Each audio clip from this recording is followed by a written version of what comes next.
We have all city council members present and accounted for tonight. No excused absences. Councilman Hicks, please lead us in the invocation. Dear Heavenly Father, thank you for this day. Thank you for those that are here and those watching online.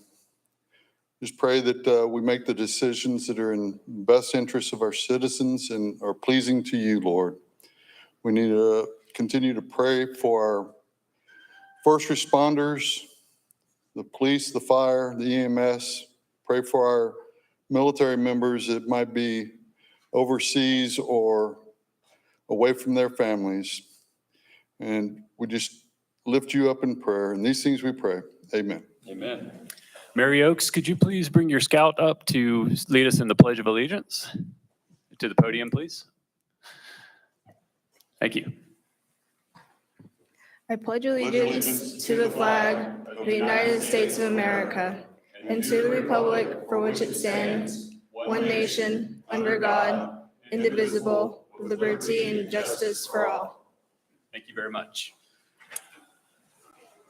All right, so we have a proclamation designating the month of April as Month of the Military Child. Peggy, do you have a copy of that? Okay, there we go. So Councilman Hicks is going to read the proclamation.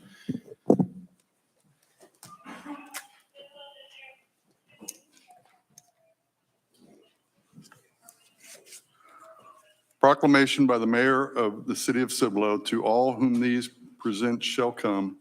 Designation of April 2023 as Month of the Military Child. Whereas thousands of brave Americans have demonstrated their courage and commitment to freedom by serving the armed forces of the United States of America in active duty posts around the world. And whereas military personnel are relocated frequently and moving can result in both academic and social challenges for the children of the military personnel. And whereas, regardless of their grade, military children entering a new school system must adjust to varying curriculums, become adequate in the new surroundings, and form new friendships. And whereas these children and youth are a source of pride and honor to us all, and it is only fitting to take a time to recognize their contributions, celebrate their spirit, and let our men and women in uniform know that while they're taking care of us, we are taking care of their children and youth. And whereas the recognition of Month of the Military Child, first established in 1986 by Defense Secretary Caspar Weinberger, will allow us to pay tribute to military children for their commitment, their struggles, and their unconditional support of our troops. Because when parents serve in the military, their kids serve too. And whereas month-long salute to military children and youth will encourage local community support to provide direct support to the military children and families. Now, therefore, Mark Allen, Mayor of Cibolo, Texas, on behalf of Cibolo City Council, staff, and all citizens, do by here proclaim April 2023 as Month of the Military Child and urge an appropriate recognition thereof. Thank you very much, Councilman Hicks. Do we have a recipient for this award in mind, Peggy? I'm sorry, who was supposed to be here? There was supposed to be someone here, but apparently they didn't. Okay, well, we can hold it back, and then when we do get in touch with them, we can send it to them. Okay. All right, thank you. All right, next up is recognition. So agenda item number 6A, recognition to Patricia Cruz for 10 years of service with the city of Cibolo. Mr. Reed.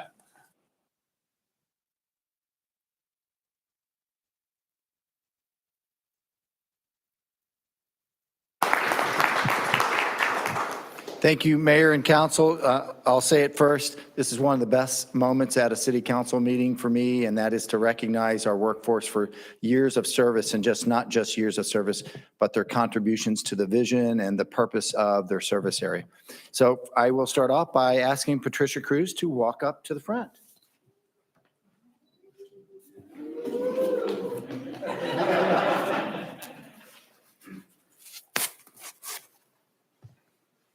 I'm just going to call you Patty. Is that all right? Yes, sir. All right, I'm going to hand you your 10 years of service plaque.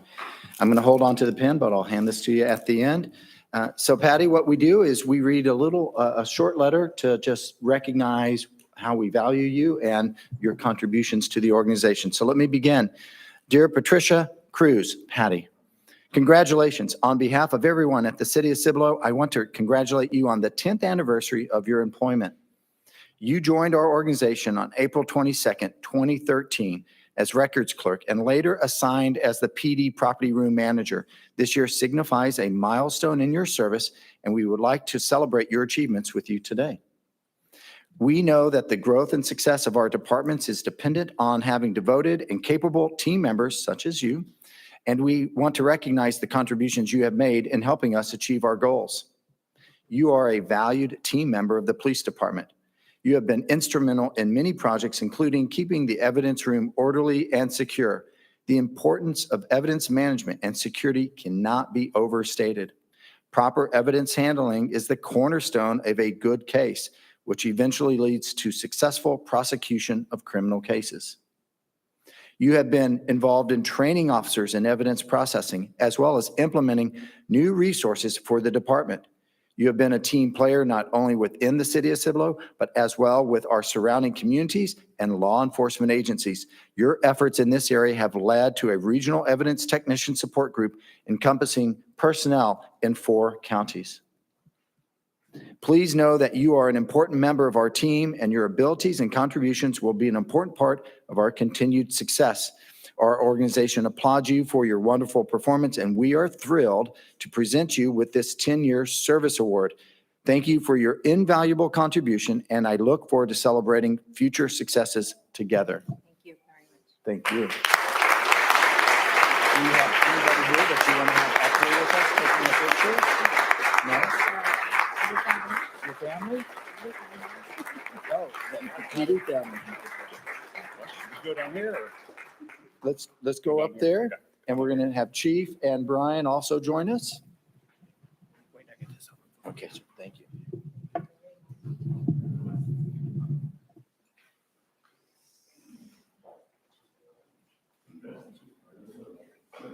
Sure, I'll do it. All right.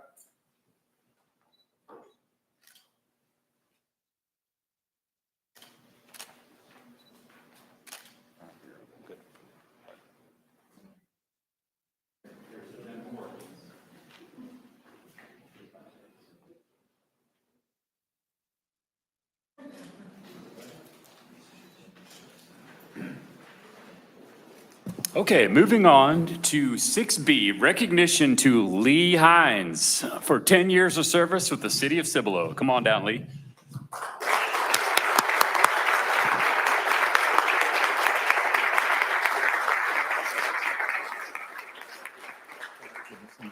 I don't see you often. You can be on that side.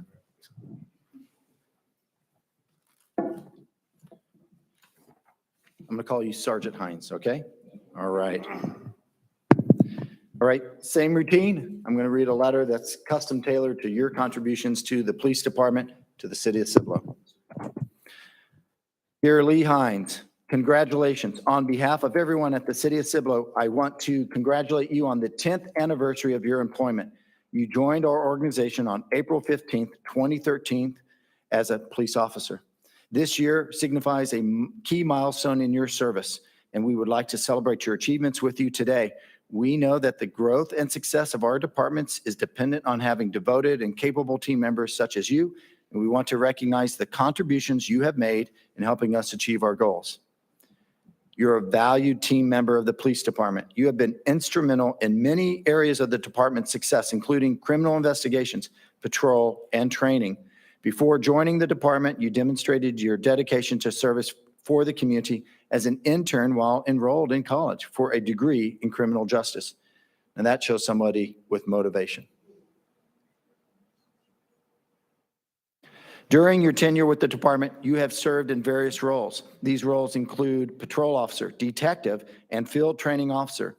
As a field training officer, you have been responsible for the professional development of new officers. Your willingness to train your peers demonstrates the city's core values, including professional development, teamwork, and accountability. In June 2021, displaying leadership qualities, you were promoted to patrol sergeant. To honor your service, we present you with this 10-year service award. People are and always will be our greatest asset. We hope that this award will remind you of our appreciation for your hard work and dedication. Thank you for everything you have done during these 10 years of service, and we look forward to your ongoing commitment to our team's success and your 20th anniversary.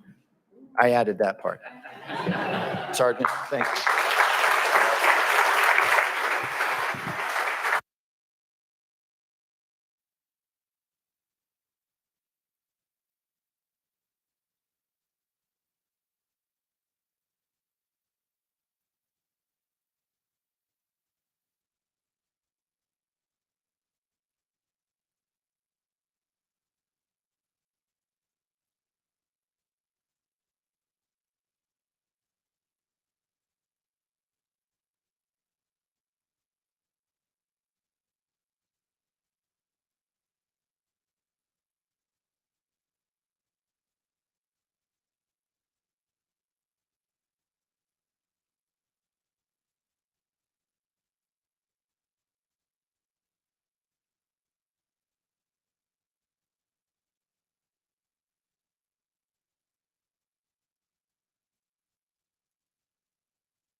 All right. Thank you very much for your service, Mr. Hines. Number 7, presentation from Sea Scout Ship 74 Guardian, Miss Hendy.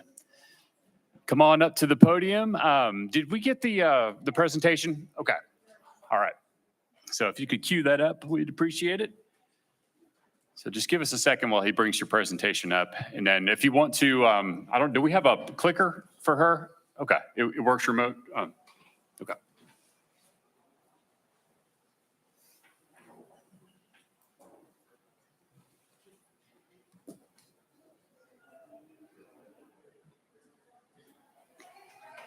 All right, thank you so much for coming out. Tell us all about Sea Scouts, Boy Scouts of America. All right. Good evening, everyone. My name is Gail Hende. I am with Sea Scout Ship 74 Guardian in San Antonio. So what's Sea Scouts? Sea Scouts is a co-ed older youth program in the Boy Scouts of America, which includes age 14 or 13 and have completed the 8th grade to age 20. The program was founded in 1912, a couple years after the Boy Scouts, not becoming co-ed until 1969. We are also closely affiliated with the U.S. Coast Guard Auxiliary. It was created to keep older youth in Scouts more involved, typically after they get Eagle. And then fun fact, there are more than 100,000 Sea Scouts in World War II. So Sea Scouts has 4 different ranks, which are Apprentice, Ordinary, Able, and Quartermaster. After attaining the first 3 ranks, which you can see a bit more about on the slide, they consist of like entry-level skills. For Apprentice, you're really learning what Sea Scout's about, the ideals, and then for Ordinary and Able, you're honing in on those skills that you learned. But then when you get to Quartermaster, you're taking all the skills that you learned the past 3 ranks and you're teaching them. You're the mentor for the younger Scouts, the Apprentice, Ordinary, and Able. There are 8 main skill categories that you go through throughout the rank advancements, which are swimming, safety, marlin spike seamanship, boat handling, ground tackle, navigation, weather, and environment. Past these skills, Quartermaster focuses a lot on leadership as well. You're required to serve an additional 6 months as a ship officer, conduct a training called ILSS, which stands for Intro to Leadership Skills for Ships, plan an overnight quartermaster cruise, and complete a quartermaster service project. There are many extra awards that a Sea Scout can earn outside of the normal rank advancements. There's a small boat handler, a qualified seaman, and the long cruise badge.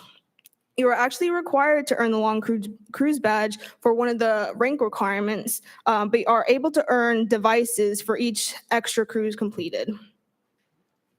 Ships, which are the units in the program, are established all around the country on oceans, bays, rivers, lakes, on boats, ships, and paddlecrafts.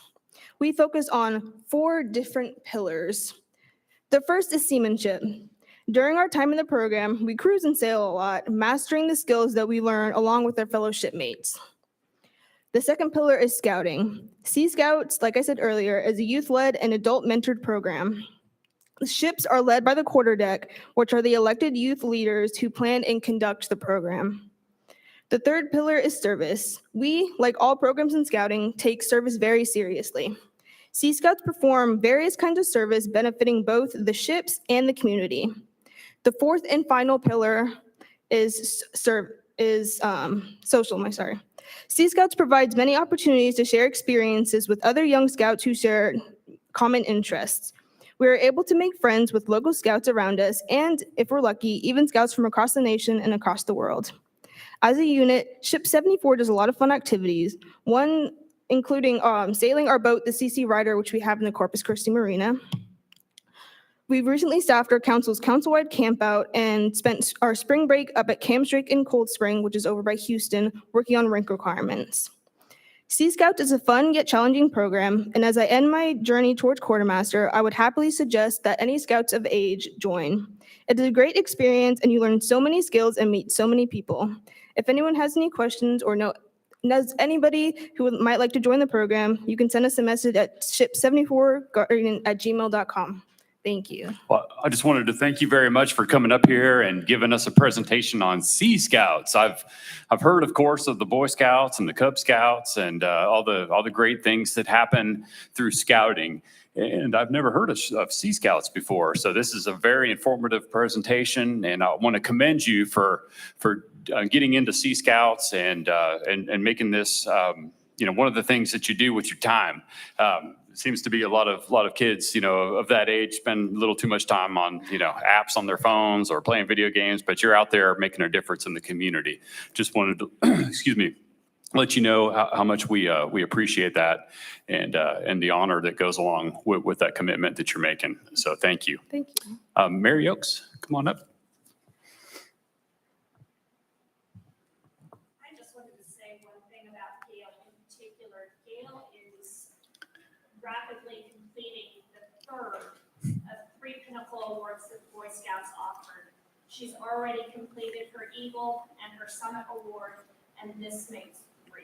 Wow. So she will be the first girl in the Alamo Area Council to achieve that. Wow, that's fantastic.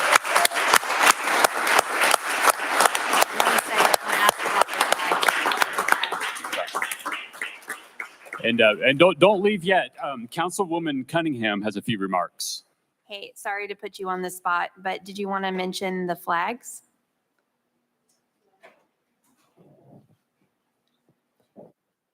So one of the things that our ship does do for Cibolo is we provide a flag subscription service.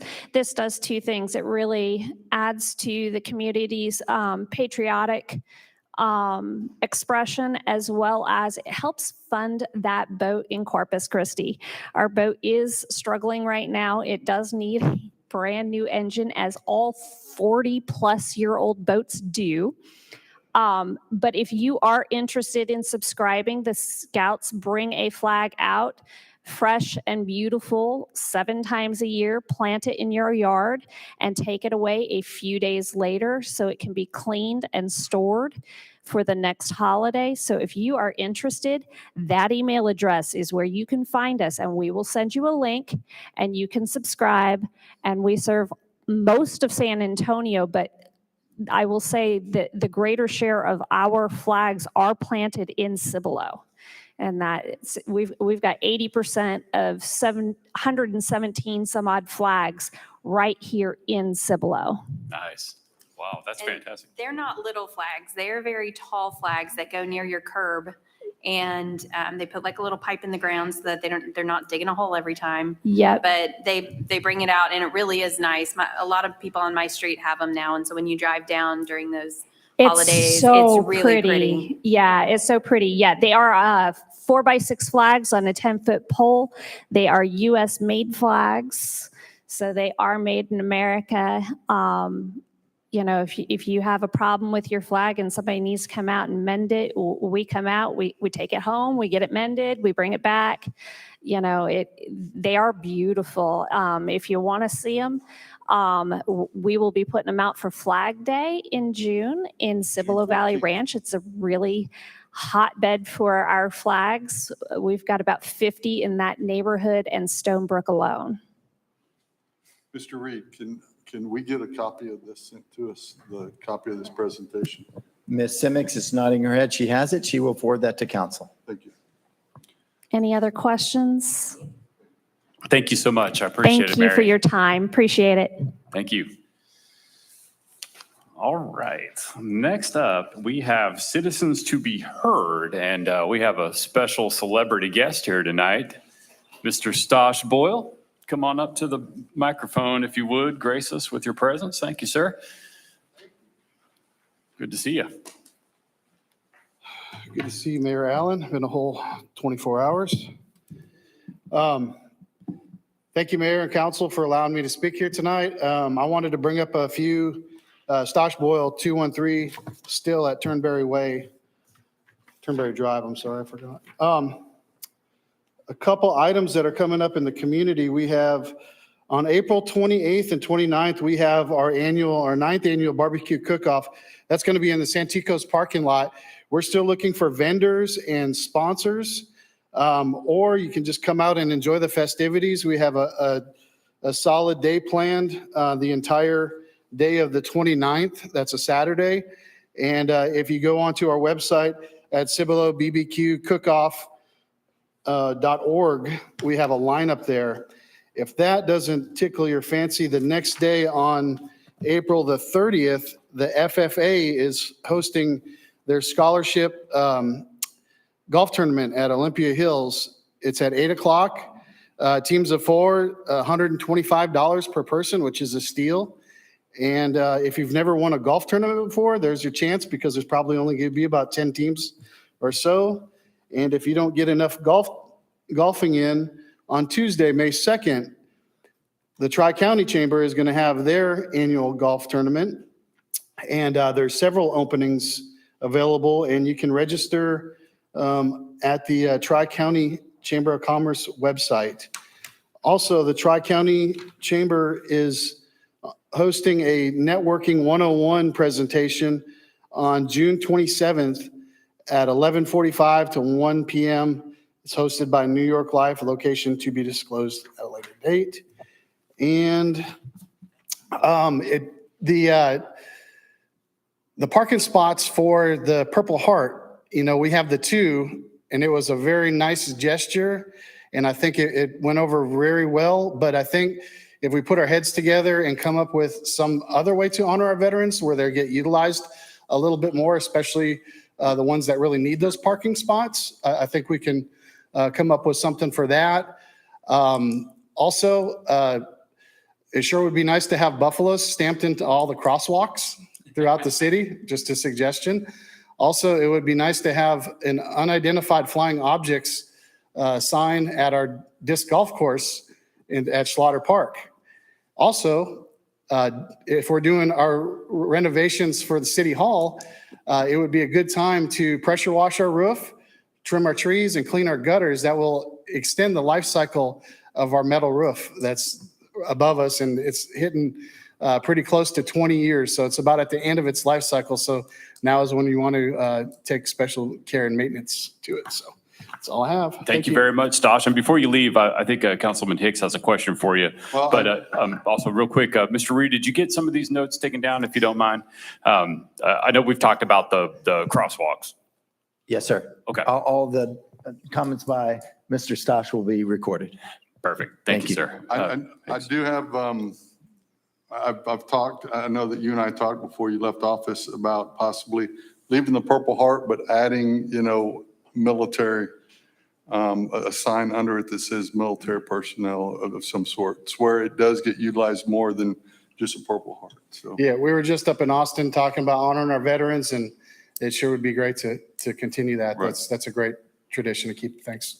And then also, real quick before you leave, there's been some talk recently about the time capsule idea that you had over, I think it was at the Parks, I forget which board. What was it? The History Board. Yeah, the History Board yeah, so if you could come out to that next meeting, I'm going to come too. So let's go there and talk to him about it. Okay, just Cool. let me know. I'll be available. Thursday night, Yep, awesome. Thursday night, 6:30. Thursday night. All right. All right, let's Thank come you. back up here. Thank y'all. All right, thanks, Tosh. All right, next up, we have Jason Mott, read by City Secretary Peggy Simmons.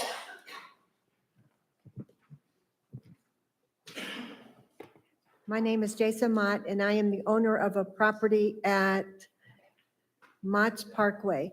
Myself and numerous, sorry, got to put my glasses on, and numerous other business owners and residents have been waiting for months to speak on the issue of concrete batching plant at Mott's Parkway, requesting a conditional use permit. We were on the March agenda and removed because of improperly filed paperwork on the requester's part. We were told we were rescheduled and to express our concerns during the April meeting. We have since learned that we have been removed from the April meeting as well, with no reason provided as to why. In the meantime, I was informed by Lindsay Walker that the city manager is allowed the plant to operate temporarily as we process their application and move through the CUP process. We are going on 4 months since the initial complaint was filed on January 5th, 2023.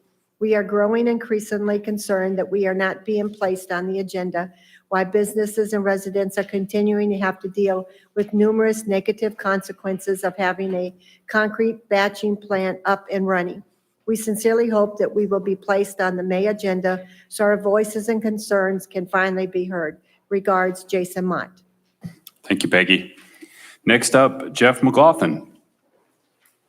Welcome, Jeff. Thank you, Mr. Mayor. Thank you, Council. Jeff McLaughlin, 829 Cardiff. I want to first start and offer my appreciation for the declaration of April being the month of the military child. Councilman Hicks, I appreciate what you had to say. I'm sure as a fellow service member, you understand that our children do not choose this life. We choose it for them. So I appreciate your words there. Moving on to item 14F, as far as the HVAC system. So just wanted to caution, the comment was made at the last council meeting comparing the expenses of GV Sud. I will tell you the majority of GV Sud is not happy with those expenses. It is not a benchmark to excuse frivolous spending. $30 million for what we refer in the community as the Taj Mahal. I'd love for y'all to see pictures of the extravagant features that have been bestowed upon them based on taxpayer dollars, or I'm sorry, ratepayer dollars. And then moving forward to items, let's go 14I through L. So it's third meeting in a row. These items have been on the agenda. I'm not going to beat a dead horse, but in particular, I want to look at item 14L as far as removing the authority to staff and placing it back on council. Y'all meet twice a month, so I would implore you to utilize the staff that you have at your disposal. They are here full time. We pay them a salary to do the jobs for y'all. If someone in a particular department is not doing their job, hold them accountable. Don't remove that authority and put it back onto a body that only meets twice a month. Empower Mr. Reed and the other staff to do their job. And again, if someone's not meeting the standard, hold them accountable, readjust, and move forward. Thank you. Thank you very much, Jeff. Appreciate your time tonight. Next up is Patricia Quaylen. I'm sorry if I'm sorry, Patricia. I had a hard time reading. Patricia Q, come on up. Kaim, yes. Good evening, council, mayor, city manager, and all the city reps here. I won't be long, mostly because I only get 3 minutes. No. I just have a couple of things I'd like to ask you guys to consider. One being public trash cans. I know there's an expense associated with that, but I'd really like to see a few more trash cans, not just on Main Street, but maybe some of our other main streets like Cibolo Valley, especially where we have, and businesses and we're getting more. And so I think we're just, if we have a place for people to put trash, I think they'll do it. I don't think they want to litter. So I would ask that you guys consider somehow, some way to make that a reality in the next year or two. I'm not sure how we do that, but I'm gonna leave that to you guys. And my second thing is I would like to ask you guys to consider creating or recreating a youth council for the city of Cibolo. I know we had one some years ago. I talked to a couple of parents whose kids were in that. They thought it was very helpful. I don't have young kids, but I also think it would be a great way to get our young citizens involved in local government. It'll give them a sense of ownership. It'll show them how it works. Hopefully it'll instill a sense of pride in them. I think it's a good learning tool for them. And I know, again, it's time, it's money. I don't know where the funds come from. I don't know where you guys find the time, but I think a youth council would be great.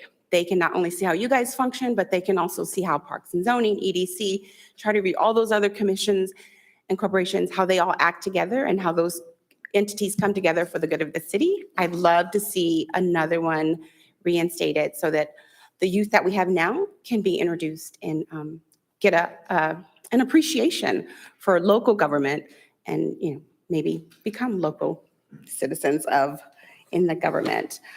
And really, that's it. I just ask that you guys put those two things on your agendas at some time in the near future and make it a possibility or a reality for us. Thank you. Thank you so much, Patricia.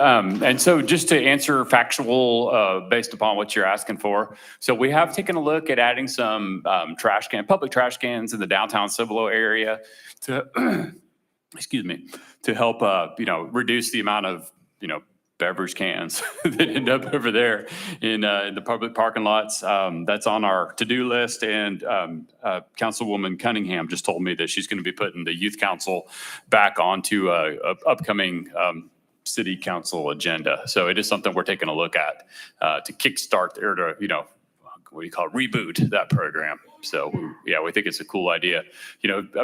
Voting local is probably the most important decisions that folks in our community can make, especially when 10% of the community is electing our leaders. That's an opportunity for a lot more involvement for the rest of our community because the decisions that are made here at the local level impact their lives much more than who you're picking for president in the White House. Yep. Yep. That's right. Absolutely. Thank you. All right, moving on. Citizens to be heard is done. We're going to talk about item number 9, the consent agenda. Mr. Reed, anything to discuss there? Or you just want a motion? Nothing on the consent agenda for discussion. Okay. Do I hear a motion? I'll make a motion to approve consent agenda as written. Do I hear a second? All in favor? Aye. 6-0, Peggy. Next up, 10, staff update, administration, recruitment process, RFQs and RFPs, CIP update, Guadalupe County CIP coordination, Nemitz Park joint meeting on the 17th, public facing town hall meeting topics for the town hall we got coming up on the 27th. Mr. Reed. Thank you, Mayor and council members. I'll be brief. What Ms. Simics is handing to you is the survey for you to either evaluate what you already submitted, or if you've not, I'm giving you one last chance to help me rate what you believe are the best topics for us to have at this town hall. And I'll just go back to 2022. We had 2 very successful town hall meetings. And for each one, I asked for you, tell me what you believe your residents need to hear. And we knocked it out of the park. Our residents enjoyed those town hall meetings. They were very engaged. Many of you attended those. And there are a lot of smiling faces at those meetings. I want you to feel the same at the end of this town hall meeting. So you have the form in front of you. Let me just highlight. A 1 means you're rating it low. A 5 means you're rating it high. Do any of you need a pen or pencil?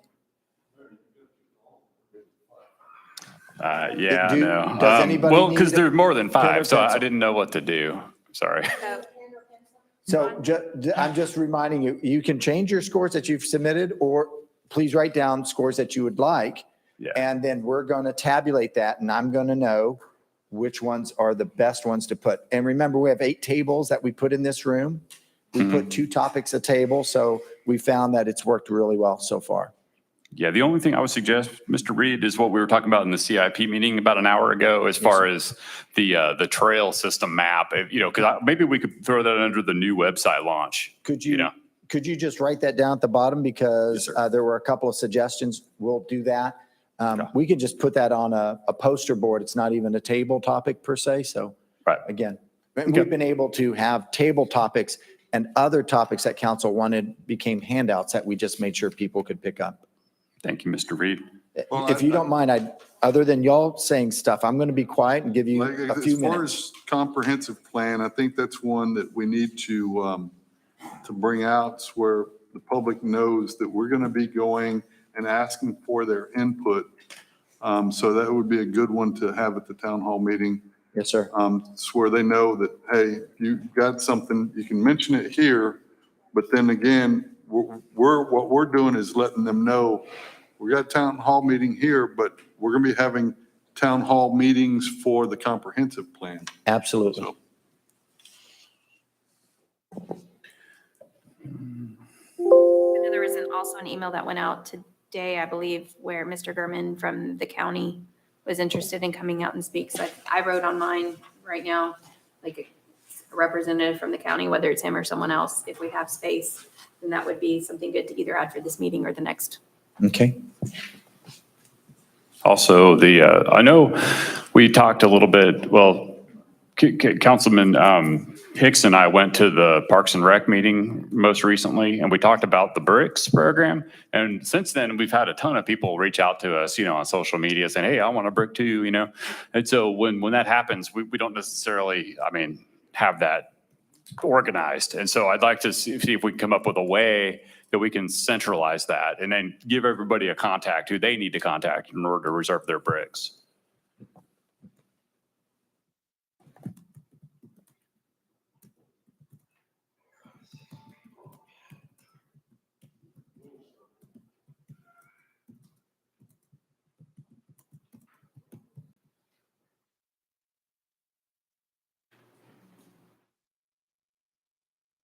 I know they're like this with the redistricting, and I'm putting 5s down next to this. I'll hand this back to you. Mr. Reed, whenever I'm done. And then I'm just counting down 2 more minutes, or Mine already had if I numbers. see everybody just looking up, then I know you're done. Okay. Y'all still working? Y'all done? Pass them on down. Still need more time. And I really appreciate your input. Again, this is your opportunity through staff to have Still waiting on my homework. more transparency and more you, sir. dialogue with our community. As Ms. Simics is picking those up, then Mayor and Council, then my quick updates, which I will send to you in an email, they include the Assistant Planning Director interviews were conducted last week. We did find a preferred candidate. We did make an offer, and that candidate accepted the offer and should be starting next week. That's what did you say that position again? That is the Assistant Planning Director. She will bring Okay. to the city more than 20 years of professional planning experience. She's a member of the American Institute of Certified Planners. She has been a planning director in this region. She has been a planner in municipal government in the trenches, actually doing the work. So she's bringing a level of expertise that we have not had previously in our planning department. And so she'll be working very closely with Kelsey Jordan Lee. Mr. Reed? Yes, sir. Can I add to, had my AAMPO meeting yesterday for the scoring of the projects, and they're down 3 planners. They had somebody just walk out last Thursday. So they said that the planning, It's and I was like, every oh, I know, industry. because Yeah. we're having a hard time getting our planners too. so. I will tell you, I was pleasantly surprised with the 4 finalists. They were all well-qualified, seasoned professionals. This one just was the right fit. Also on the grant writer, we have interviews this week. Very excited to get through that, and I hope that I have a positive update at your next council meeting on that one. And the assistant city manager, we're developing the recruitment brochure. Stop. We're with the consultant. The consultant has already posted on their website coming soon, and that's Mosaic Public. If you search mosaicpublic.com, it'll come up. So they're already casting this recruitment on their website, and they'll be promoting it through their network. I'm looking over at Bruce Knott. I believe in the next couple of weeks, that should be on the streets, if not sooner. there you go. Next week is our expectation that it's on the streets. I'll talk about animal services facility analysis. Brian Huggins has been working with the consultant on the scope of work that you authorized, and we're scheduled to return to council no later than early June for that presentation. And then the CEDC strategic plan.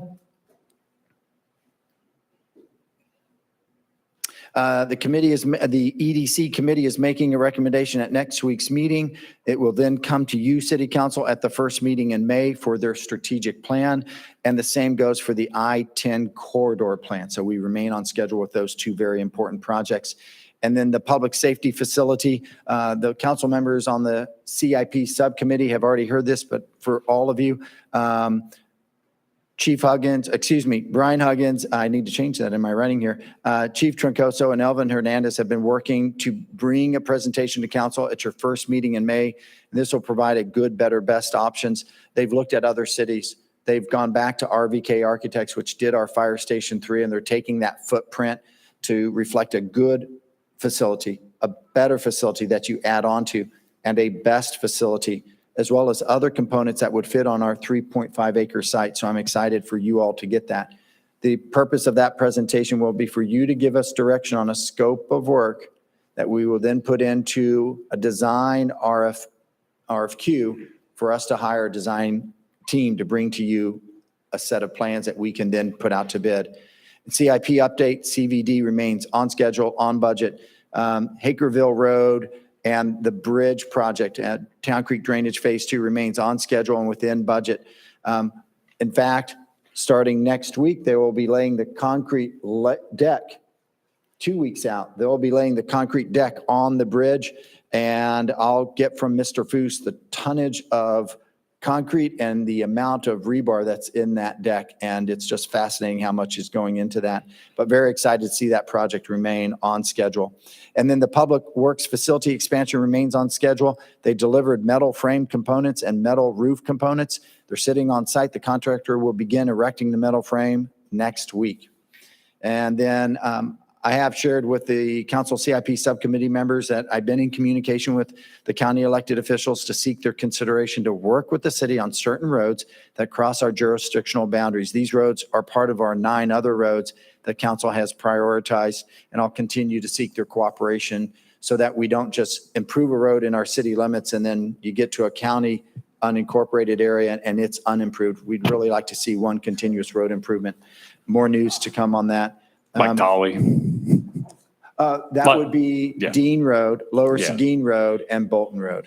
We've Okay. got the county engineer in here with And us. I know the tonight, so- county engineer is here. He actually was in one of the meetings when I met with Commissioner Gurman, and he understands what I'm talking about. Also, the Nimitz Park joint meeting next week. Ms. Lee is working on the PowerPoint presentation and a very short agenda. Council won't be surprised by the information in there, but we are taking some of the information that you gave us direction on and some of the slides that you already have seen.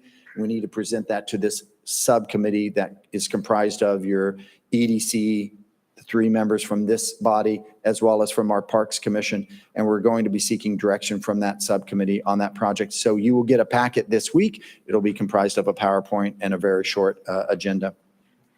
And then I have nothing else to say. Thank you for your feedback on the town hall You good? meeting. I was just going to mention that Clay Forster, our Okay. county engineer, is here. All right. If we had an agenda item for them, I'd bring them up to talk. Well, And Mr. executive session. Okay. Oh, there you go. All Mr. right. Forster is here because of the Grace Valley Unit 1 reconsideration. Understood. Thank you. Well, that's a perfect segue because next up is executive session. The city council will meet in executive session as authorized by the Texas Government Code, section 551.071, consultation with attorney to discuss the May- following. Yes. Mayor and council, could we hold off on the executive session? And this is due to our attorneys that need to be present, particularly on 11A, What time are they supposed to get here? 8:30. Wow. So if we cover other items, All right. Well, we'll postpone that for now. We're going to go down to 13 ordinances. Approval, disapproval of an ordinance amending Chapter 58 signs to further regulate illegal signs and provide for enforcement of existing sign regulations. Mr. Huggins. Thank you, Mayor, Council. We're going to talk about the amendment of a possible ordinance relating to illegal signs within city right-of-ways. The city has been experiencing a significant increase in the number of bandit signs we've been seeing in our public right-of-ways over the past couple of years. An abandoned sign, for those who don't know, are the small signs, usually like either on an H-frame or a They look like a campaign sign, little but says, buy a home from yard this. sale sign on a stick or something posted on a tree or a post or whatever. Our current ordinance addresses the responsible party in the definition of who's responsible for that. This ordinance amendment would redefine what a responsible party is to include the person, corporation, organization, or those whose product, service, or activities announced or advertised on that sign, and whose messages by the sign is including the persons acting on the behalf of those people putting the signs up, and those who are going to benefit from the sign being up. So the previous definition was basically the person who owns the sign or where the sign's located on and whose property it's on. So we're redefining the responsible party to include a greater number of people, including those who are acting on somebody's behalf. Because a lot of these bandit signs that are placed in right-of-ways, advertising construction companies, home builders, and so on and so forth, are actually put out by other people, not the actual company itself. So by enhancing the definition of responsible party, it allows us to spread our tentacles a little bit further and take some enforcement action on people other than just a person tapping the sign into the ground. And it also enhances the violation of those illegal acts of putting those signs up. And so the new enforcement on the violation part says each responsible party may be charged separately for a violation of this chapter, and if convicted, be held individually liable for the resulting civil or criminal penalties as applicable in and accordance with other law. The primary beneficiary of any sign installed in violation of this chapter is, until proven otherwise, presumed to have authorized or caused the installation, use, or maintenance of the sign in violation of this chapter, and may be charged with an offense under this section. So this allows us to start charging the companies whose signs are going up in the right of way with the violation, not just the person tapping that sign into the ground. So, Mr. Huggins, Yes, sir. I appreciate you guys, code enforcement, Luis, I don't want to mess up his last name, but I know. he's- Tarico. Yeah, Yes, sir. Luis, did a great job on this. Came out of this is why these subcommittees can be effective. This came out of one of those meetings where we were shooting the breeze about the frustration I have with these, and he said, hey, this exists in New Braunfels. I've been told for a year it doesn't, but it does, and so here we are today. Yes, sir. I think this will finally be the opportunity for me to drive someplace in the city of Cibolo without being frustrated of all the hot signs sitting there and nothing being done. So, but I do have one question. Sure. Is it really enforceable? Because one of the things of the ordinance subcommittee is looking at is we don't want to add something that isn't. And is this enforceable? Can we really just pull the sign or take a picture, take it down to the company and say, hey, you've now been cited, go to municipal court and deal with it? We'll have to find out how the court handles that. Okay. Yes, sir. But we're going to try, right? We're going to try it. Yes, sir. Okay. It will I be guess up- that's, once- I guess once that's it's- my point. We're Once going it's to try. signed into law, by golly, we're going to enforce it. All right. I say let's try. I want to make council aware, we are going to heavily communicate this to primarily the home builders, which are the largest offender. They're not the only offender, so I don't want to just single them out, but they are by large the largest single offender. We do development coordination calls. We happen to have one tomorrow. We are going to share with them the ordinance. I'm assuming you will pass this tonight, and that we will read to them that if it says their company name, we will deliver a citation to their place of business, and they will have a fine to pay. Would this be a Class C misdemeanor or, okay, so that would be Judge Phillips? Yes, sir. Okay, It'll be thank you. municipal court. It'll be municipal court, and that's why I want to make sure that we kind of on the coattails of Councilman Benson is, I want to make sure that this is enforceable. I know that he's done his research and he found out that there's several cities here, around us that do enforce it. So I want to make sure that we can enforce it. And obviously, y'all are going to have a meeting tomorrow. That's great. And let them know that we start getting them for each sign, not for each area. Is that how? Every day they put one out, it's a violation. Well, sometimes they'll put 5 signs out. I don't think the court would actually go with giving them 5 offenses for each sign on each day, but each day could be a different sign violation. What about the guy holding the big arrow and flipping it around? Is that loitering? We'll have to look at that one. Blocking a sidewalk, maybe. There you go. Blocking a highway or passageway. Well, I'll make a motion to approve the ordinance amending Chapter 58 signs to further regulate illegal signs and provide for enforcement of existing sign regulations. Do I hear a second? Second. Benson for a second? Ah, come on, this is your baby. This is your baby. All right, we're going to do a roll call, starting with Councilman Benson. Aye. Ayes have it, Peggy, 6-0. Thank you, sir. Just a reminder, we had to publish this in the paper. It has to be published twice, and then we can enforce it after the second publication. Thank you very much, Mr. You're Huggins. welcome. Thank you. All right, One May. 1st of May, is what your question is?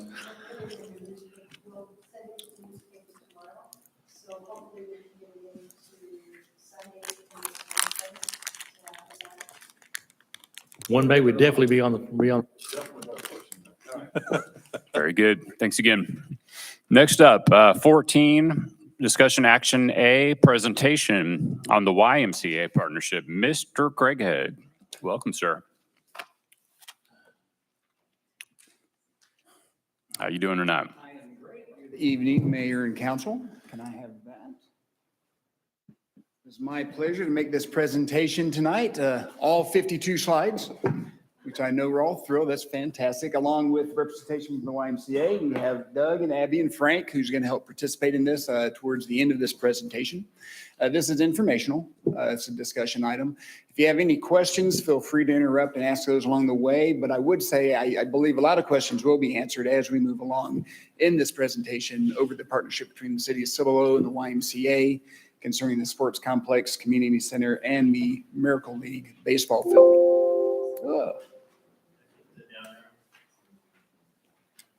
There we go. Need my glasses to see that. So we're going to go on this overview of financing. We're going to look at the 2011, 13, and 17 bonds, an overview of the agreements of how we operate within this shared responsibility of the facilities, the fiscal impact, and the YMCA value proposition. At the end, you'll see these questions come back. Do you have any information, or did the information in this presentation provide you with sufficient information about the 3 existing agreements for you to have a good understanding of the relationship and responsibilities of the city and the YMCA regarding the community center and the sports complex? And does council have any comments or feedback for the city? So you'll see this overview of financing. In 2007, council discusses quality of life improvements, which led to the 2008 bond election. Bonds were approved by the voters, including athletic field improvements and a recreation center. So in 2011, the sports complex bond was issued. In 2013, the community center bond was issued. Then in 2016, we entered into agreement with the YMCA for the sports complex, community center, and the Miracle League was a part of that. And we'll go over that when we get to it. In 2017, we had the bond issuance to complete both the sports complex and the community center, which the YMCA is obligated to pay. And you'll see that as we move along into the financing. 2018 was the opening of the sports complex, began in April when operations started. Then in 2018, the voters approved the bond for the Miracle League field. And then the bond was issued for the Miracle League field in 2019. Again, in 2019, in August, was the opening of the community center, and operations began immediately once it was open. And in 2022, we had the opening of the Miracle League field, and now 2023, we have this presentation. So we go back to the 2008 bond election. That was the propositions 4 would be proposition 4 and 5. You'll see 3.3 million was for the athletic complex, and then 4.8 million was for the community center. This is what it looked like while the voters came to cast their ballot. The issuance of 3.3 million to construct the ball fields and the issuance of 4.8 for the recreation facility. This is what was advertised back in the time for Proposition 4, quality of life, to purchase 40 to 45 acres of land for the community park and the completion of these athletic complexes. Park acquisition, the park land acquisition, about 1.5 and 1.8 for the field construction. And we'll get into that as we move further along. And you'll see here what took place. 75 acres were purchased total, 806,000 Town Creek area, and then 625,000 where the sports fields sit right now. 2011 and 2017 bond construction cost was total 3.77 million for the sports complex. Total cost of 5.2 million. Proposition 5 was for the community event center, and I guess back in 2008, you can get a 6-story structure for $4.8 million. Where that concept came, I don't know, but it's a big complex. But you will see in this that what the voters voted on was for 2 basketball courts, which we have, volleyball courts, which we can accommodate 3 courts, concessions, a catering kitchen, bleachers, a place where we can have assemblies, plays, concerts, a community meeting room, which we do have, youth activity areas, recreation rooms, library reading areas, and a banquet reception area, which the basketball courts convert into. So we did fulfill this obligation of what the voters did vote on back in 2008. The bond came out in 2013 for 4.9 million, plus the YMCA obligated bond of 1.076, which is a total of 2 million. You'll see that here shortly, but that portion went towards the community center for $5.976 million. So we look at this sports complex bond issuance. So you'll have an understanding. This is a 20-year bond that we did in 2011. Total was 8.6, which was for other projects, drainage projects, which you'll see right here. That was the drainage improvements for 5.3, and then the sports complex for 3.3 to come up with that total bond issuance. The next one is a 20-year bond that we saw in 2013, which was a total of 4.8. And I'm sorry, what does that come out to? 9.5. 4.8 of that was for the recreation center. And then you see this last one that we see for the complex Cibolo Community Center of $2 million, which was the one that the YMCA was obligated and is obligated to pay, which they're doing. It was authorized in 2017 to support, and the YMCA pays $165,000 a year in annual payments for that bond. So if you move forward to the agreements, all agreements were entered in on the 13th day of December 2016. This one became effective April 9th, 2018, when they began operations on this sports complex. They do have an exclusive license, according to this agreement, to operate and manage the facility. The term is a 20-year term from the date of obligation, which goes back to that April 9th, 2018 date. They do have control, exclusive control, as you see here in the agreement that is signed, of day-to-day operations on the sports field, subject to the rights of Cibolo described in Section 14, which I have the entire agreement. If you do want to have access to that, we certainly can get it to you. The YMCA is obligated to bring in their own employees. City employees do not support the day-to-day operations of the programs that they put on. And they do have the ability and the authority to sublicense and to rent the fields out to other entities that want to use the fields. The debt issuance of this, out of the $2 million bond, about $1 million of it went towards the sports complex. They pay $82,500 a year towards this portion of it. And you'll see in the next agreement, the other $82,500 is towards the community center to get to the $165,000. What they're responsible for when they moved in, everything that is needed to operate a sports league. They also have to take care of the trash, the waste, keeping the facility clean, all those type of things. And then we have the maintenance responsibilities of Cibolo, which are major repairs, irrigation, all the things that are associated with that, and I won't read through them all because I don't want to bore you. But we'll move on to this next one, to the maintenance agreement that we went into the YMCA with for an annual payment of $30,000, where they continue to maintain the clay infields, trash cleanup, do the field striping, concessions, all those type things. City of Cibolo takes care of the athletic fields, the grass surrounding those fields, lighting, irrigation, the normal things that we were doing. And did you have a question? I did. Okay. All right. So the agreement for the community center, same date, December 13th, 2016. Effective date was August 9th, 2019. That's when the 20-year agreement begins. Again, exclusive license, same terms, 20 years. They have day-to-day operation control of the community event center as described in section 14. They again provide all the employees to maintain and operate day-to-day operations. They have the authority to sub-license a facility if they see fit.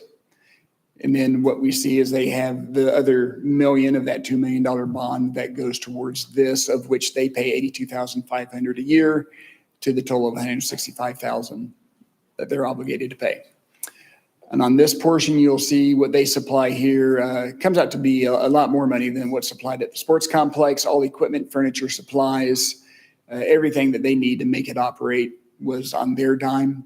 And then same agreement on our side, the maintenance, major components becomes ours. Not the day-to-day cleaning, none of that type of thing, but any major issues that arise becomes City of Cibolo responsibility. And then on the Miracle League, it was also entered on the same date, which you'll see within the agreement that if during the first 10 years of this term that the Miracle League field is built, then that would become a part of this term, which it has done. And now we'll move on to the fiscal impact of the city. So all 41 slides up to this point lead to this, and this is kind of the summary of what we've just gone through. So you'll see in 2018, we had an $8.65 million bond issuance. Of that, the total payments on the city is $575,000 a year. Now, of the 8.65, 3.3 is for the sports complex. And of the 575,000 payments, 218,500 of that goes towards the sports complex. Then in 2013, 8.5 million total, 590 in annual payments. Of the 8.5, 4.8 belongs to the city of Cibolo, which comes out to about $330,000 in payments for the community center. And then in 2017 bond, it was a $2 million bond. Total payments come to $175,000. The total of that bond was $2 million. Total payments $175,000. YMCA makes $165,000. The reason there's a discrepancy is before the bond was issued, that was the best estimate that we came up with at that time. It would be around $165,000. That was the agreement that was made. Once the bonds were issued, it came out to $175,000. So there's a $10,000 difference.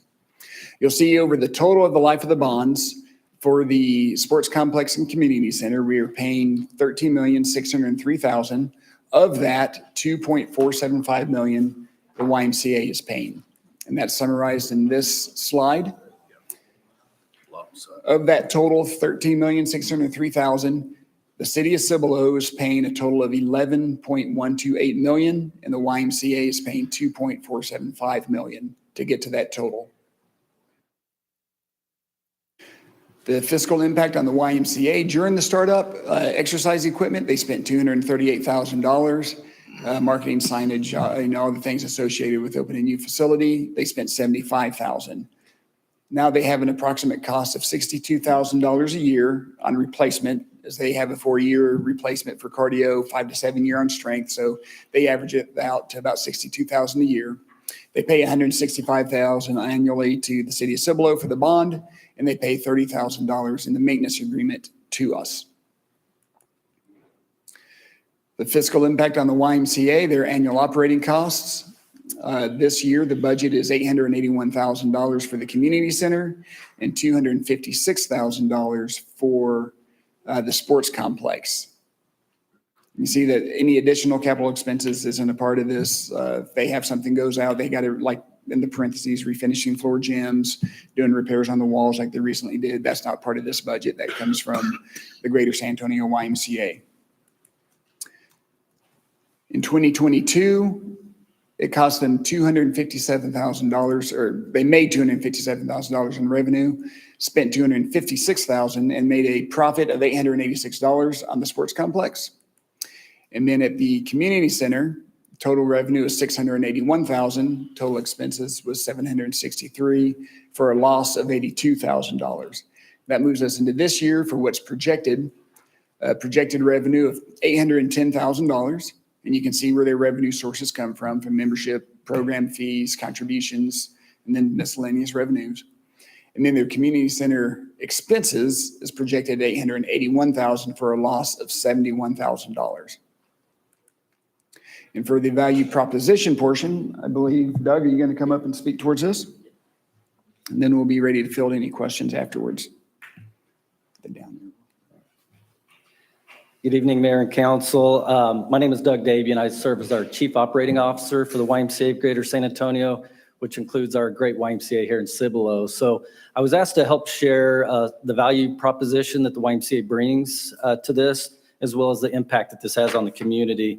On the first slide, one of the great things about your membership to the Cibolo YMCA, it's not just for Cibolo. It includes our citywide as well as nationwide access to any YMCA that's out there in the country.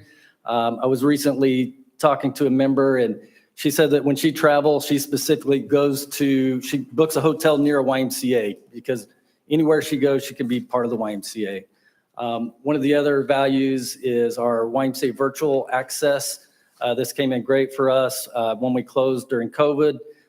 People weren't able to go into the YMCA, so the YMCA is always looking for other opportunities to engage the community, and we were able to do this through the virtual programming that we were able to offer. The other thing is our volunteer opportunities. We know as part of being in a community, the YMCA brings all kinds of great opportunities for our sports coaches, for those that are involved in all the other great community events that we do, offering those opportunities.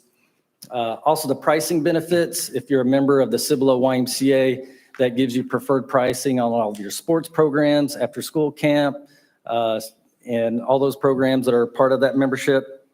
The community events and activities that many of you are part of and have seen our YMCA staff out there on the Cibolo summer nights, the different holiday events that we host. The other thing is our financial assistance program. At the YMCA, we turn no one away based on the ability to pay, and we do this through fundraising. If there's a child or a family that needs to go to camp or be part of any access that we have, we're able to fund that through a scholarship.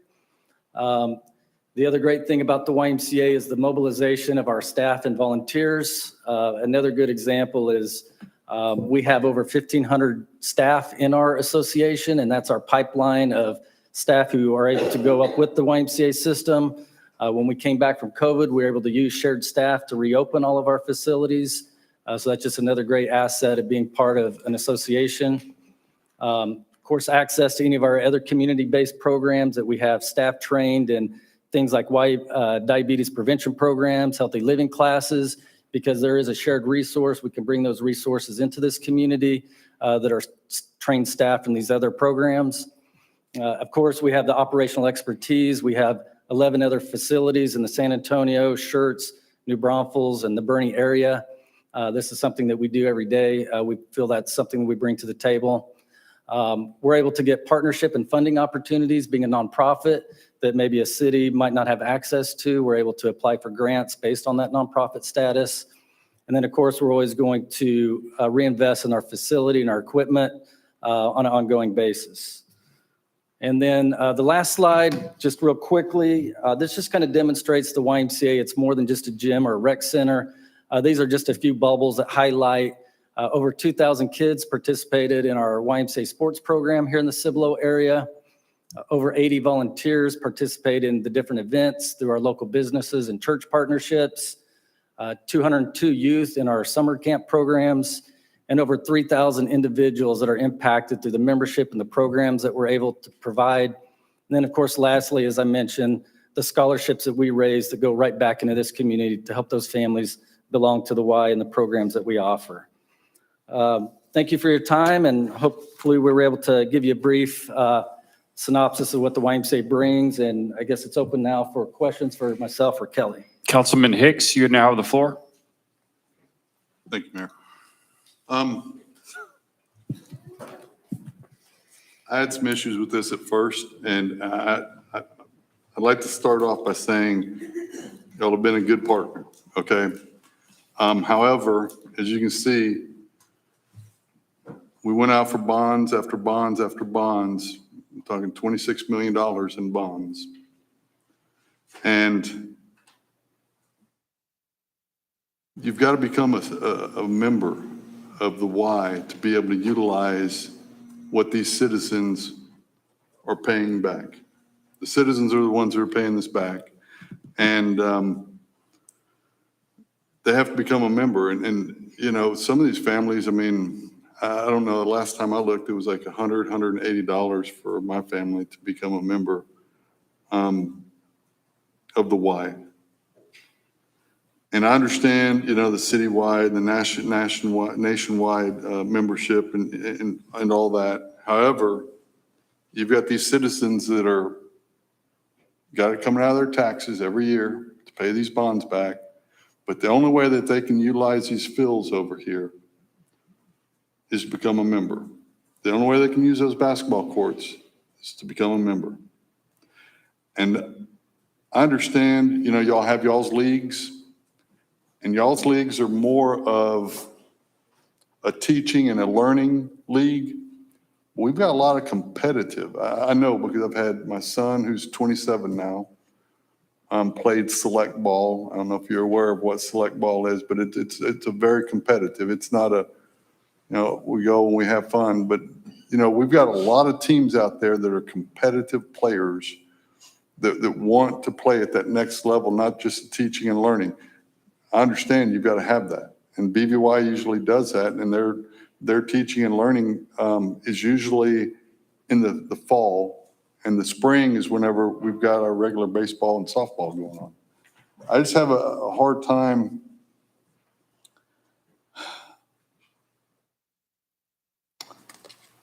with us paying the blunt of this.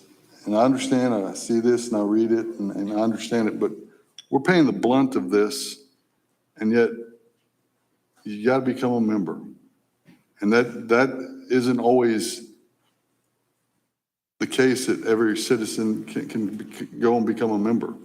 You know, and you mentioned that the YMCA is able to sublet. Who's the one that sets those prices, and who gets the first choice? Is it Cibolo teams, or is it anybody in the San Antonio area that I mean, how does that work? Because I know that we've got a 20-year agreement, and I understand it's pretty landlocked, and we can't do nothing about it. It's an ironclad agreement. But I have a problem if I've got parents coming to our meetings within the last two months saying, I've got nowhere to play. And yet we spent a lot of money, $26 million, to build fields. And now I'm assuming we're going to have to go out and, you know, the one picture showed 4 soccer fields and 4 baseball, two baseball, 2 softball fields. I assume that we're going to have to go out for another bond to build the 2 baseball diamonds.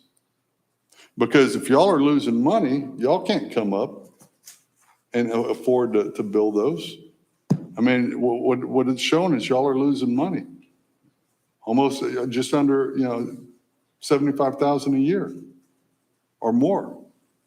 I just have a hard time with this agreement, and I understand, I appreciate the presentation, but I would like to know who gets the first ability to lease, to sublease that property from y'all. Is it us that subleases, or is it the Y that subleases it? Lets it? The YMCA sublease. Okay, so if y'all are subletting it, I mean, if y'all are subletting it, do y'all set the price or do we get a chance to set that price? We set the price under the licensing agreement with that. We do have groups who come and ask for field rentals, and we try to accommodate that. I don't think it's very often that we would turn someone away. If we have the space for the kids that are signed up for the leagues, we put those kids first. And then if there's open space, I mean, we were by the fields right before we came up here, and there's a team on the baseball field right now that was not a YMCA team. I would say That's good. Yeah, most of the teams that lease those fields are local teams in this community, in the Cibolo area. So if there's anyone who needs access to those fields, they could reach out to myself or our staff here in Cibolo. I'd like or a our business sports card team. before we leave because I know of a group that is needing a field to practice on. So Yeah, I can hand you my card and we will work with them to try to fit them in. I will say our baseball fields in particular, YMCA baseball, kind of to your point, has not been as strong as maybe some other sports. And so when those fields are empty, we have groups who want to rent that out. And we do give a preferred pricing for Cibolo residents. Okay. Well, I'm going to tell you what we've got over there. Those are softball fields. I'm a baseball person. I should be up announcing the still high school baseball game, but I couldn't because I've got to be here. But baseball fields got a grass in the infield and they got a mound. So what we've got are two softball fields. And I was on the Parks and Rec many years ago. And when we decided to go with those softball fields first, and then we bring on the baseball fields. But I've always said that there is money to be made in having that type of facility to have tournaments. I know that the coaches up at Still and the coaches over here at Clemens would love to be able to utilize these fields to do the tournaments because at the beginning of the year, I know Mr. Reed's son plays at Clemens. They would love to be able to have the terms. I know Coach Smith, he's no longer the coach up at Still, he was excited. And Coach Gearhart for the softball, they were excited about this because now they can bring a tournament to our ISD. Are they set up for that type of a tournament or would they have to be converted to more of a baseball style? Well, to do baseball, we don't have baseball fields, so Right. we don't have that ability because then balls come off there way too. Softball, yes, but baseball, not yet, not until we build the baseball fields. But I know that they were really excited about it, but if they can't utilize them and we don't have lights on them, so it really isn't able to utilize it, here in 30 minutes will be dark and they'd have to close the game. So that's my concerns with this. And I hope you're taking this in and understanding where I'm coming from because I voted on every last one of these bonds that I've been coming to these council meetings since 2007. And so and sports and the parks are very important to me because that's quality of life for our kids and future generations to come. It's important for us as well. And if they're not being fully maximized, we want to help support that. And so we're willing to, if there's any groups needing field space and if we have an opening, we want to help try to get them on there as well. Okay, thank you for your comments, Councilman Hicks. Councilman Benson, I believe you have some comments as well. Then I'm going to wrap up with some that I have. I just had a real quick question. Obviously, field space is an issue. Can you run a report just in the last year of when the fields were being used, when they were not being used, and just kind of send that back out to us so we can get an idea of what the availability is over? I think it's included in the packet as a supplement, maybe. It is in your Or did I council miss packet it? as an attachment. Okay, I'll look at it then. Thank you. There are times of the year that they're not used as much. So if we can work those groups in during the biggest challenge is, you mentioned, is the lighting. And there's so many times a year that you just can't get out there past 5 o'clock. Well, whenever I was working for the city of Schertz in their parks department, I was a foreman over there. And I know that it was almost $1 million back in 04, 05. And so that's 20 plus years ago. So I'm sure it's going to be a lot more than that. Okay, so the contract the city of Cibolo has with the YMCA is dated December 13th, 2016, correct? So that's a 20-year contract. So we're locked in until 2036, until that December, right? It's from the day operations began. So as we went through the slide presentation, it was, gosh, I'm trying to remember. Okay. It Well, was anyway, a April long time 9th, from I now, believe, right? April 9th of 2017 for the sports Okay. complex, and then August 9th, 2019 for the community So center. 2039, right? So the communities, yes. knowing what, the way that this situation has gone over these past few years, what, did we have to do a 20-year contract? Why was that our first choice? Wouldn't it have been possible to do a 5 or 10-year contract at that point? It's a good question, but I wasn't here and I don't know the answer to that one. I don't know, Anna, were you more privy to those conversations at the time, or? It may have had to do with the timing of the bond payments. Oh. Okay, yeah. Where that was between. Either way, I mean, whether or not we're having them manage it or whatever, we would pay it. It doesn't matter, to have a specific company running it. So how can we get more usage of the softball fields off Main Street south of 78? It's my understanding that it's $50 per hour for softball team practices. And so I've driven by and on Thursday nights or just random times, I'll drive over there and just pull in the parking lot. Beautiful, big, nice parking lot, empty, not a car in it. I think I noticed that the gate was locked and there were some adults that had, hopped the fence and were over there, playing an adult softball, practice, just maybe 8 of them. And so that's the only usage I've ever even witnessed on this field. And so how about cutting that cost to half and make it as to where a whole practice session, but under 2 hours. Let's just call it, just to say it's a practice, right? But not more than 2 hours. Maybe let them do it for $25. I know that's what the city of Schertz is charging these, softball or baseball teams. And so, if you got, and I know you said that we have the granular numbers in the packet. I didn't get a chance to read that either. And so I need to go back and look. And so, I may be wrong here. Maybe you do have that thing rented out, 3 times a day, 5 days a week, and busy on the weekends, but I just haven't seen it, So for me, seeing is believing. I've never driven over there and actually seen it being used. And so that brings me to a suggestion, if you can get 4 practices per week and get $100, I think that's better than getting, 0 practices that cost $50 an hour and renting nothing, because our citizens paid the lion's share of the costs to build that facility and then all these ball fields. I mean, we're looking at $25 million. I know we're thinking that, GVACD is spending $32 million on their building, but look what we spent. You know what I mean? That's our Taj Mahal right here, And so, yeah, I don't like the way this is going. I'm not happy about this relationship and the way that we're constantly getting contacted by softball and baseball team coaches and kids' parents saying, well, why can't we use the fields that Cibolo built? And it's just, they never seem to be able to find a reasonable agreement with the YMCA.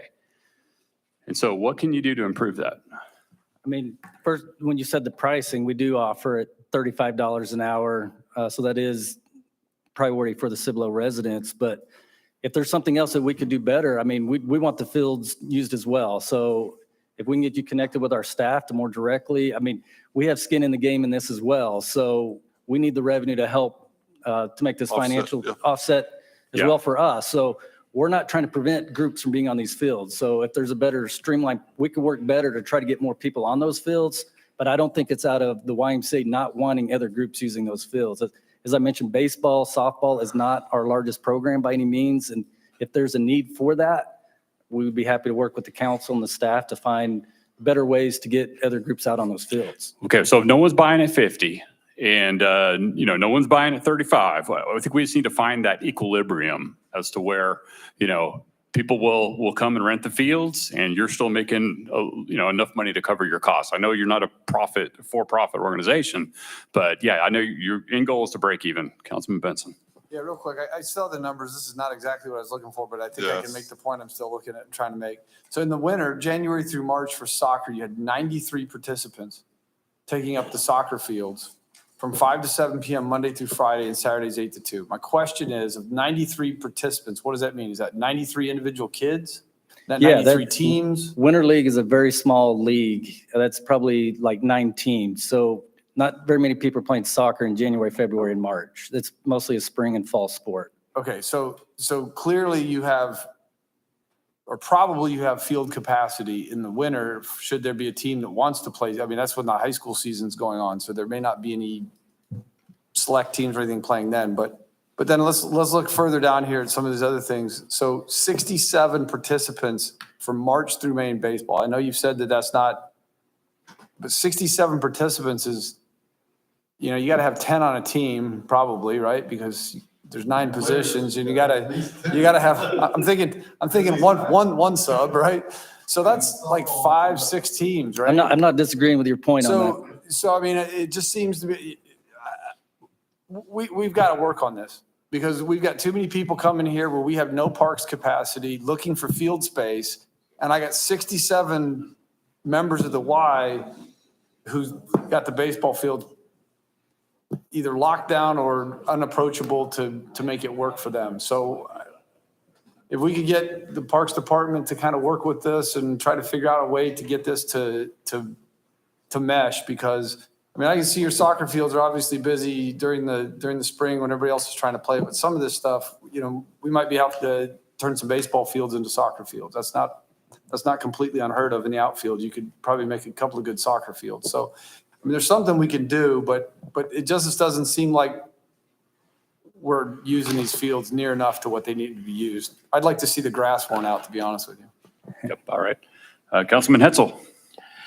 Yes, I know it's been a fun evening.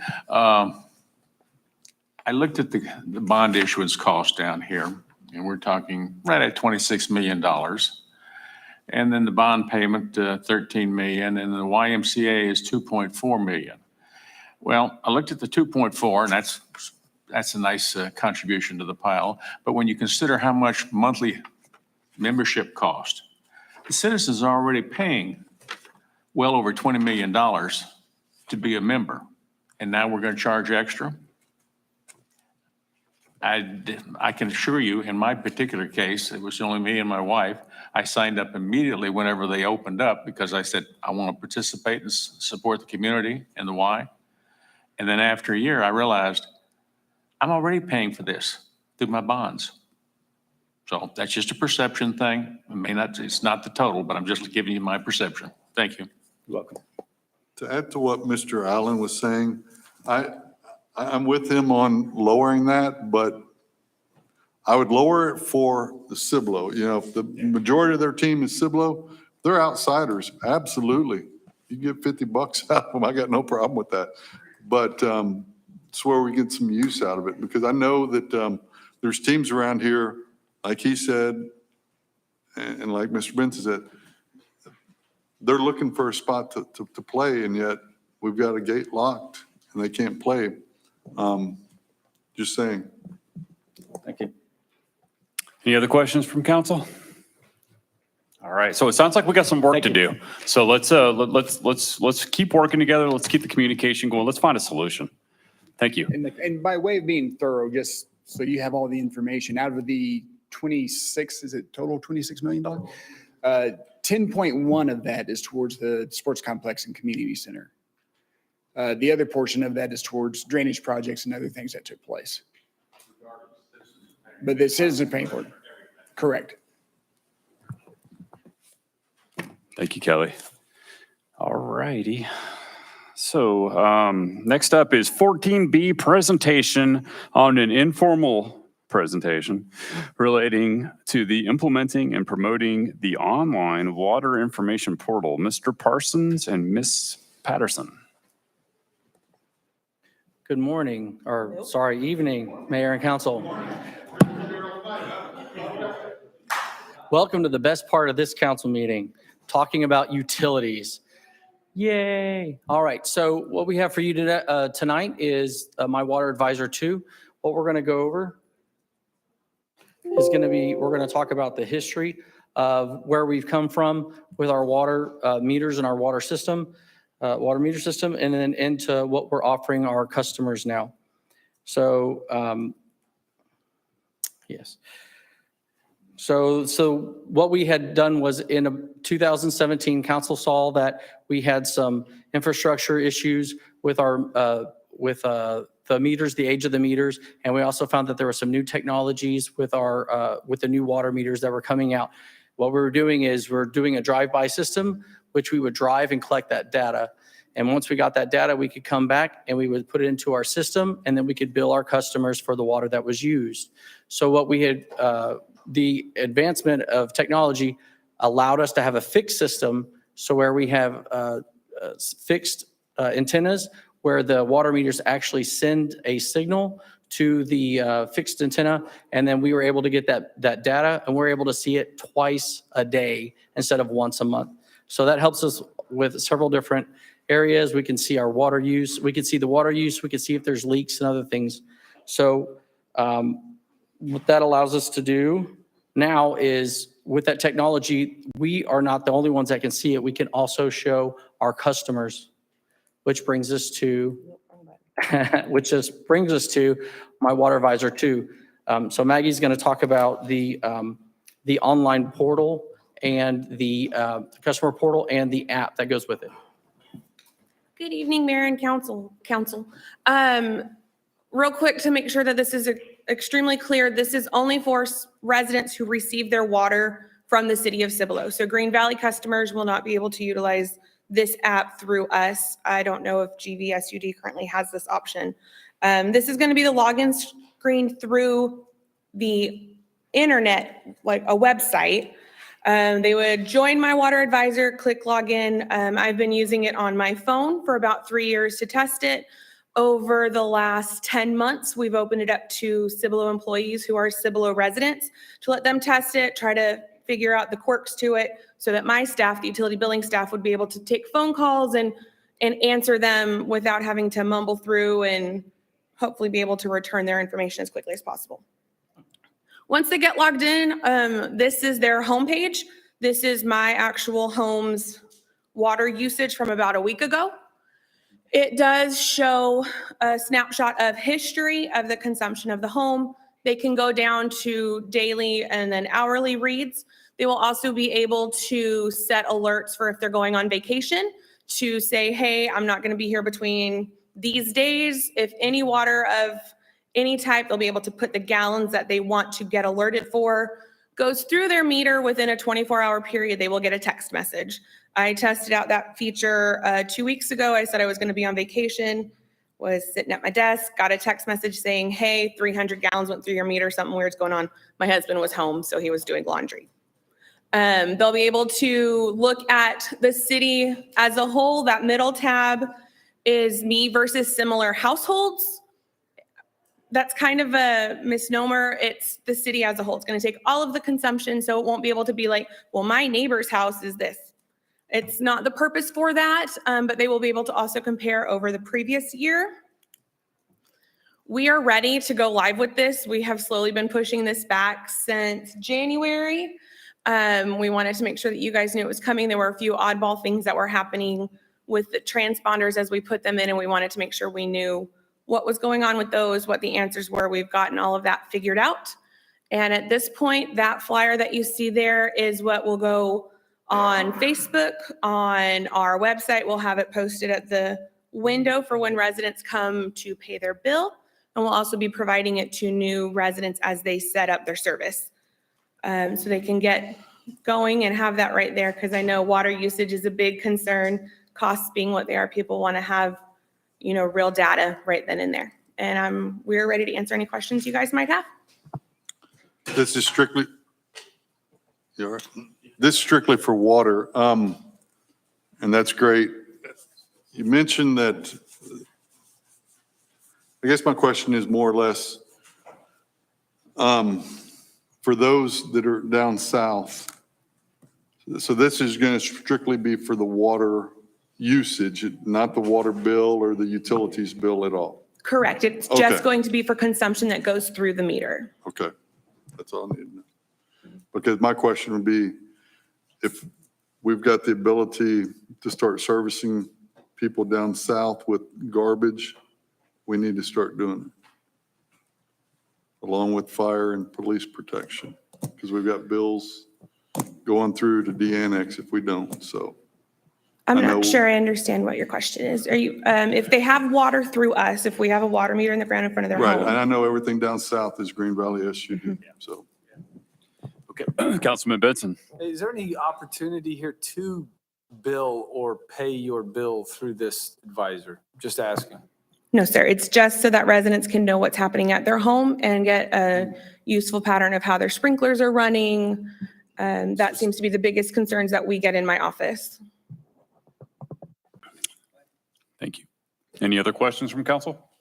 All right, thank you very much for the presentation. Appreciate it.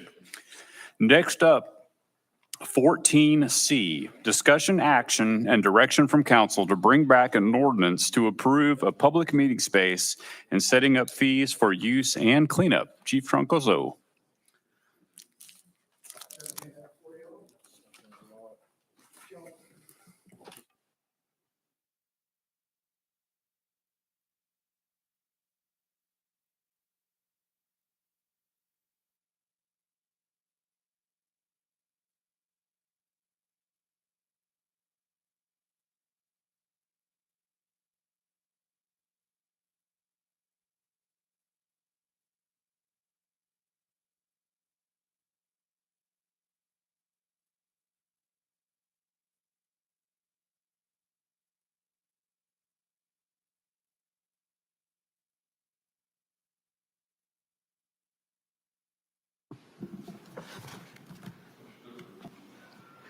So if y'all recall, brought this to City Council February 28th and started the discussion and got short with time and it got tabled. I do have a presentation for this topic. Chris?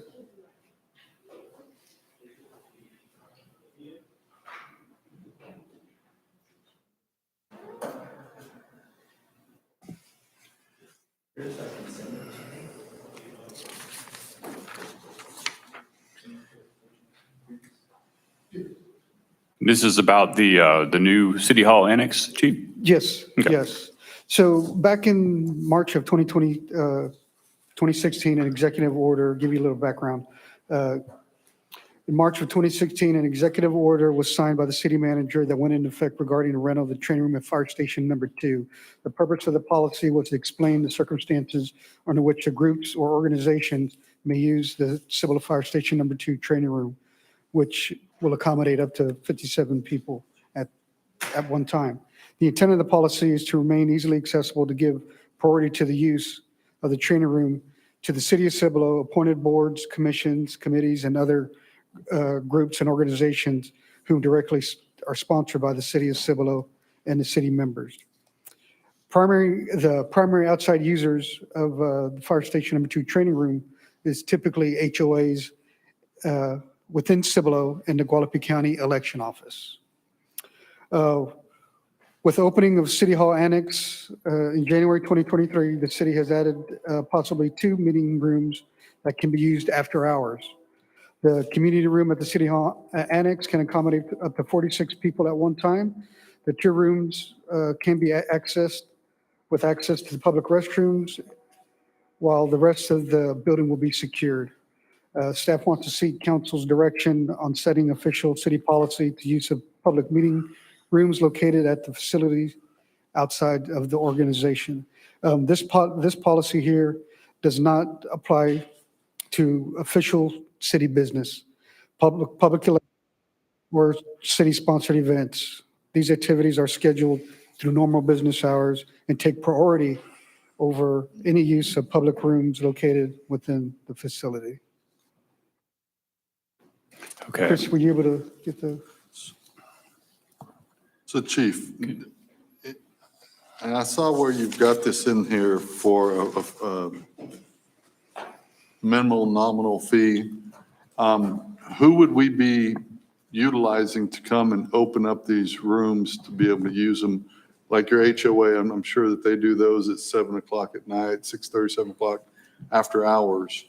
Who is it? I mean, I know you've got firefighters there that could open it up, but for us down here at the Annex building, unless it's a first Wednesday of the month, you got planning and zoning over here and they could open it up. But I mean, who are you looking at that would be, do we have a facility? I know we don't have a facility person right particularly this minute. Would we be using a parks person, Mr. Reed? So historically, we had on-duty personnel at Fire Station Number 2 that we have a calendar, and we would make sure that the front door is unlocked. And of course, the door that leads into the general population area where the firefighters stay is locked, so that they have Correct. access to the restroom and to the training room itself. Correct. So we leave that unlocked. So that's historically how we address that. And we're looking at doing the same thing if y'all elected to do it with the City Hall Annex, that we would leave the front door unlocked. All the other doors would be secured except for the one that leads into the community room and to the bathrooms. So your firefighters would have a key to go over and unlock it and make Yes. sure it's available? Yes. Okay. Okay, so I could see a multiple set of potential uses for this. Like, I know we talked about HOA meetings, maybe potentially the Boy or Girl Scouts. I noticed that they've been using every day, the Christian church over there near Walmart to do their Boy or Girl Scout meetings. I think this could be another avenue or another option for different troops. Also for special events, as like a cool-off area, especially like the one at the new City Hall Annex. It is a pretty large room. I remember, being really impressed with it as far as the wood floors and the wood ceilings. It looks like a pretty good sized room that's air conditioned. I know that we're looking at doing a chili cook-off over at Ernie's this summer. And so it's going to be hot. But I think it's going to be in the month of July. So that could be a potential place for them to rent it and use it as a judging station. So that way the folks that are turning in the chili could bring it there, and then the judges could post up at the tables and sit down and, judge the chili there.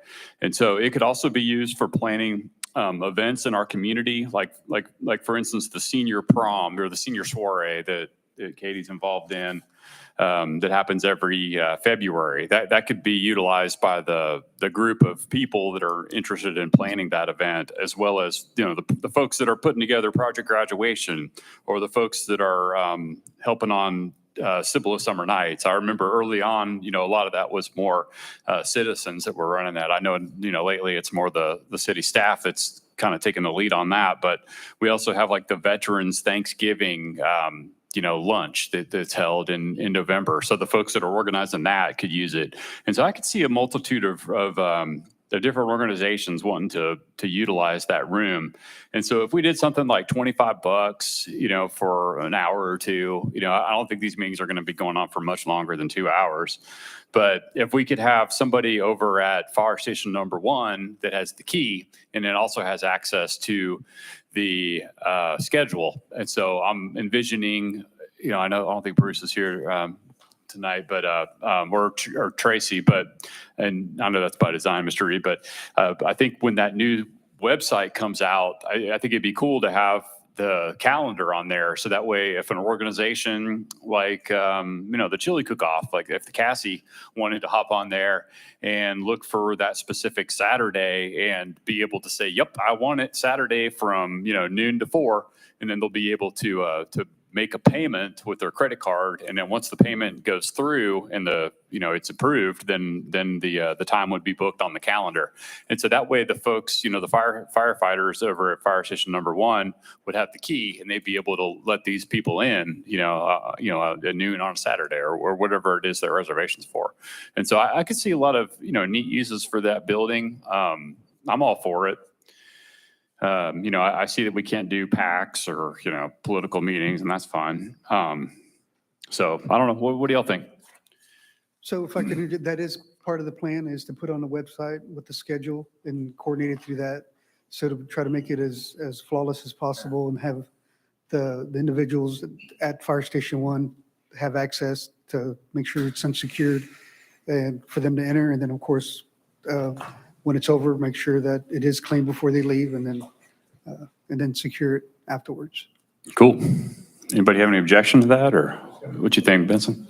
One comment. So I think we just had this discussion about the why and who's funded this thing. And guess what? The same people who funded that building. So I have a hard problem charging people to use their facilities, right? And so I think that, it's one thing to maybe ask for deposits, and if they leave it trashed, then we've got something to come back on. But I think to charge somebody to use that as, like you said, with the chili cook-off, why? It's part of Cibolo, they're in Cibolo. I mean, let's use the space. They've paid for it once. They shouldn't have to pay for it to go enjoy that space as taxpayers. So I think it's one thing to have a deposit in case they trash the place, help clean up, those kinds of things, but I'm just not sure I want to start charging more fees. We just kind of went through that with a why. I think the fee, Mr. Benson, is strictly for janitorial fee to make sure that it's cleaned up. So, I understand, but if they clean it up themselves, then, right? and you're right, because whenever I rented for my daughter's graduation last year, the old, not Samuel Clemens, but the Clemens Schoolhouse off of Zool Road, out there on Zool, it's $500, but if he had to come in and clean it up afterwards, he was going to charge me extra. So you're right. Yeah, well, I think the concept for that, both of y'all, is that it keeps somebody from just renting it willy-nilly and then not showing up. If somebody's got some skin in the game and they actually pay the $25, and maybe 25 isn't the right amount. Maybe it's $10 or $15, Well, to reserve it. Yeah. You could use it as a reserve. Okay, here's $25, I'm reserving it. Mhm. And then finance has got to go back in there and So one of the reimburse. things that, if y'all decide not to implement a fee, then of course we just need the policy as a resolution. But if y'all do decide that you want to add a fee, then of course we're going to have to amend and come back with an ordinance. Okay. Because we have to add it to the fee schedule. Anybody else have any questions? Councilman Mahoney? I have many questions. Hopefully I'll have all the answers. The text of what you provided to us mentions organizations. Is there a reason that you're against or you don't recommend it being available to individuals to use?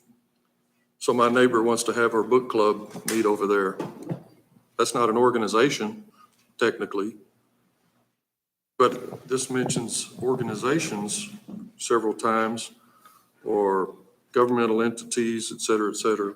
It was basically referencing what historically was done at Fire Station Number 2 was nonprofits and organizations.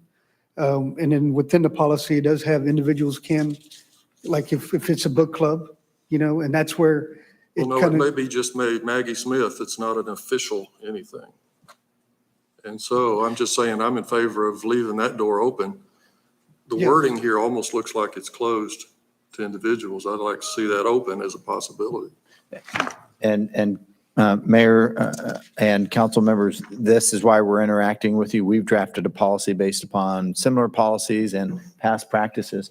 If you want to expand or change it, that's what we're here to do. So there's no reason why we can't include individuals. So we can include individuals as people who can reserve these spaces. And if you want to say that they have to be a Cibolo resident, then they'd have to be a Cibolo resident. Yeah. Okay. And another couple of thoughts, if I may. Go, sure. I'd be in favor of waiving a fee for a Cibolo resident, but I think the deposit needs to be something a little more than chump change. $50. $100. If they want it back, they'll clean up. Easy. Yeah. They'll know, they'll get it back the next day or, a few days later from our finance department.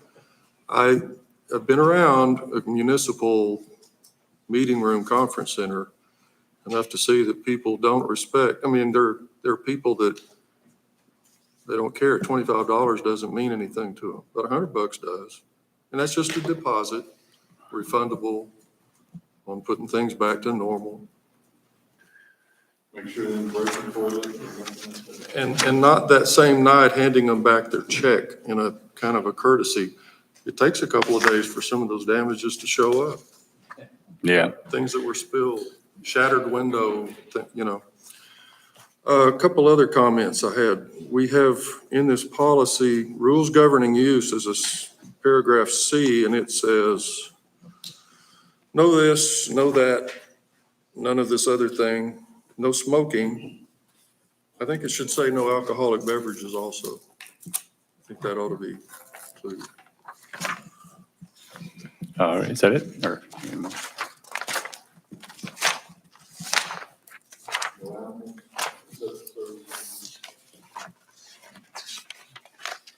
Well, the only problem with that is for the chili cook-off judging, a lot of times they'll drink a little bit of, Coors Light to wash it down when they're, When you judge, you're supposed to use water. You've been to those with me. Remember I've been that over those. there in There ain't New no Berlin? beer. It's Come on, water or man. Crackers, man. So I think we should get a waiver for that one. That's all. That's all you got? That's all I got. Okay, Councilman Roberts. Mr. Reed, so just so I understand on our chief, do y'all keep the thermostats down in that building? And where I'm getting with this is the cost for us to acclimate it for an event, for somebody to use it? Or is it stay continuous 24/7, 365? Historically, I'm going to refer back to Station 2 because that's what we've always. Because you live there, y'all are there, so that Yes, does. so- But when we start talking the annex, So at Fire Station 2, when prior to COVID, we rented it out to HOAs and we had the schedule. They were going to be there at 6 o'clock. So we would go in 45 minutes early and get into a comfortable setting. And then, of course, when they would leave, we'll bump it up depending on if it's with heat or air conditioning. We do monitor that. I don't know with the community room here at the City Hall Annex, if there's a thermostat specific to that room.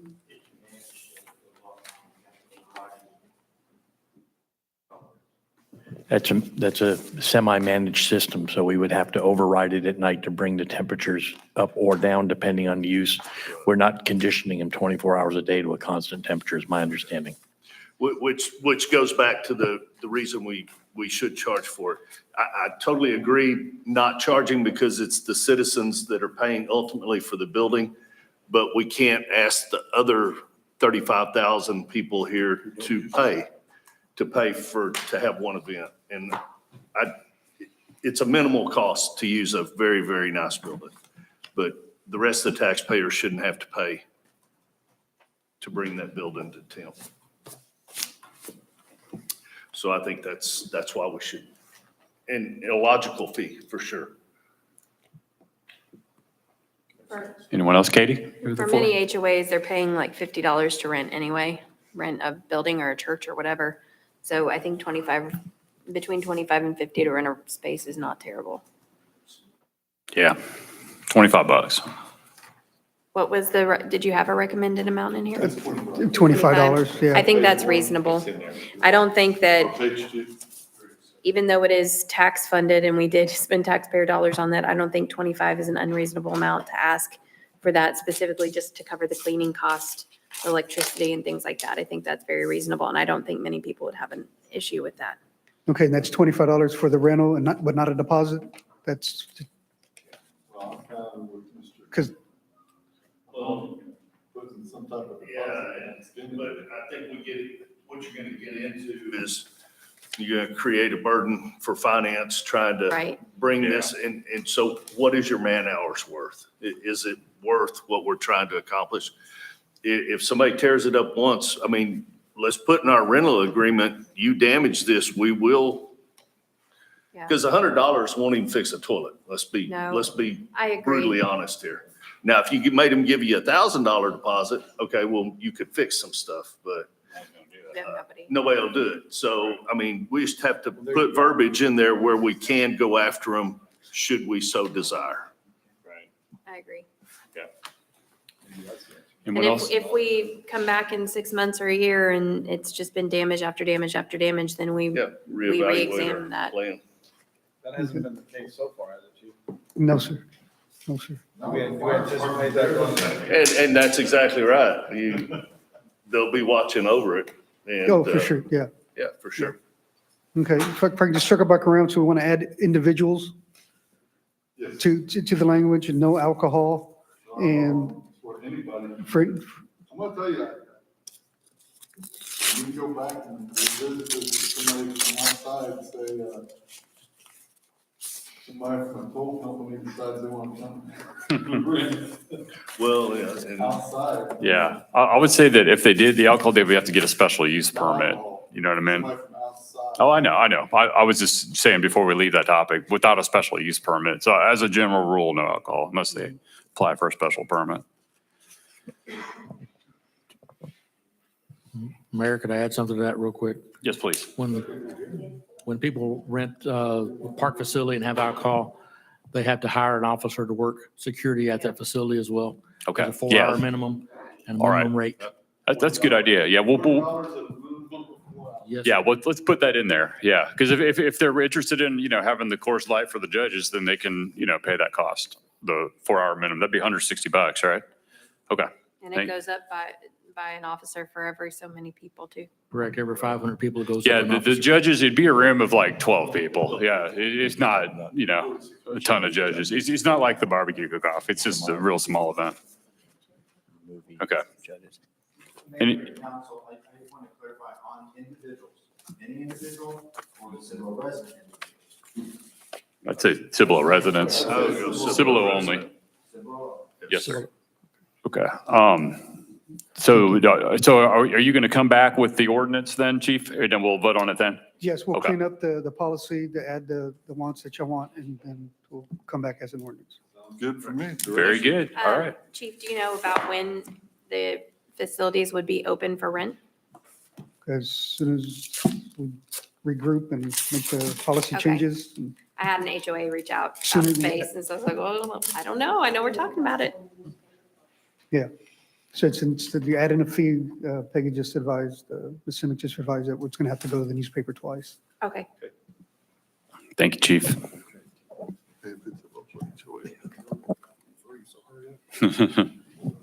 All right. Thank you so much. All right, moving on to the next item is, let's see, we still wait 5 more minutes until our attorneys get here, right?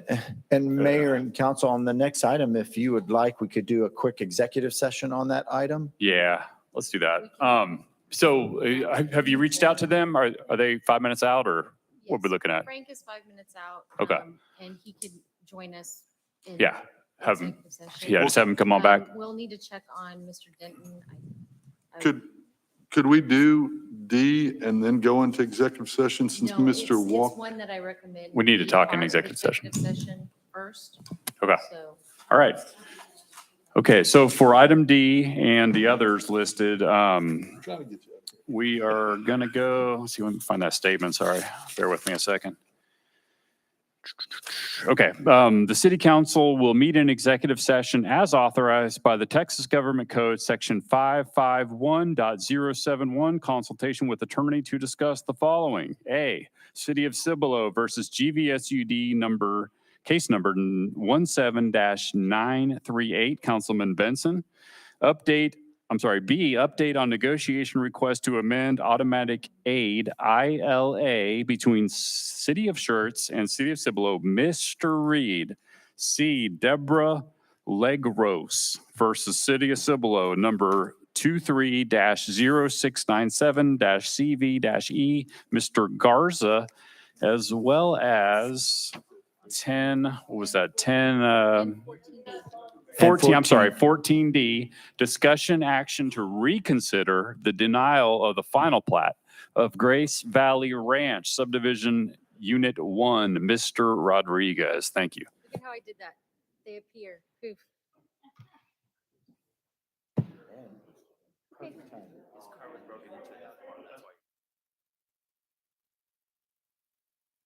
8:28. We will go into executive session. Thank you. There's a big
14D, sir, or open Okay, session. hold on. The time is now 9:39. We are reconvening into open session.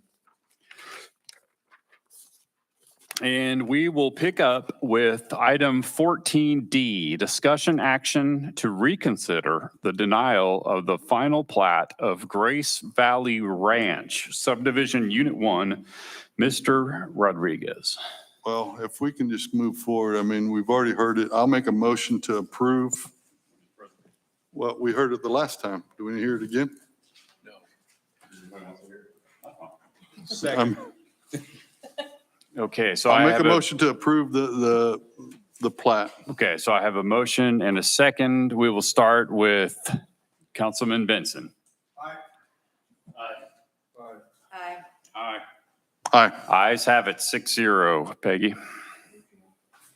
Okay, we are going to jump over to 15 resolutions. So 15A, approval, disapproval of a resolution suspending the effective date proposed by CenterPoint Energy Resources Corp., DBA CenterPoint Energy Intex, and CenterPoint Energy Texas Gas, South Texas Division by 45 days. Ms. Miranda. Thank you, Mayor. Before you tonight, City Council will consider this resolution to extend or suspend this for 45 days. Under Section 104.301 of the Gas Utility Regulatory Act, a gas utility is allowed to request increases in its rates to recover capital investment that it makes between rate cases. It's commonly referred to as the GRIP statute, or Gas Reliability Infrastructure Program. On March 2nd, 2023, CenterPoint filed for an increase in their rates. This will impact residential taxpayers about 13.76%. Although we are only able to review it and not make any changes to it or protest these, we review it for accuracy. And when I say we, it's through the Alliance of CenterPoint Municipalities. We're a member of that alliance. And the legal team there does review the submission, the application in detail to make sure that it's correctly calculated. So what we do in that, in support of that, is suspend the rate increase for 45 days. Councilman Hicks. Ms. Miranda, this is the same thing we do every couple of years, correct? It's actually, yeah, it's pretty much every year. Well, not every, but every couple of years, they raise it up.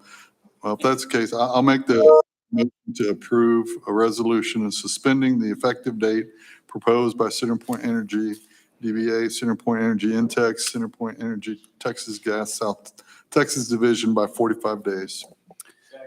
All right, I have a motion and a second. This time we're going to start with Councilman Hicks. Aye. Aye.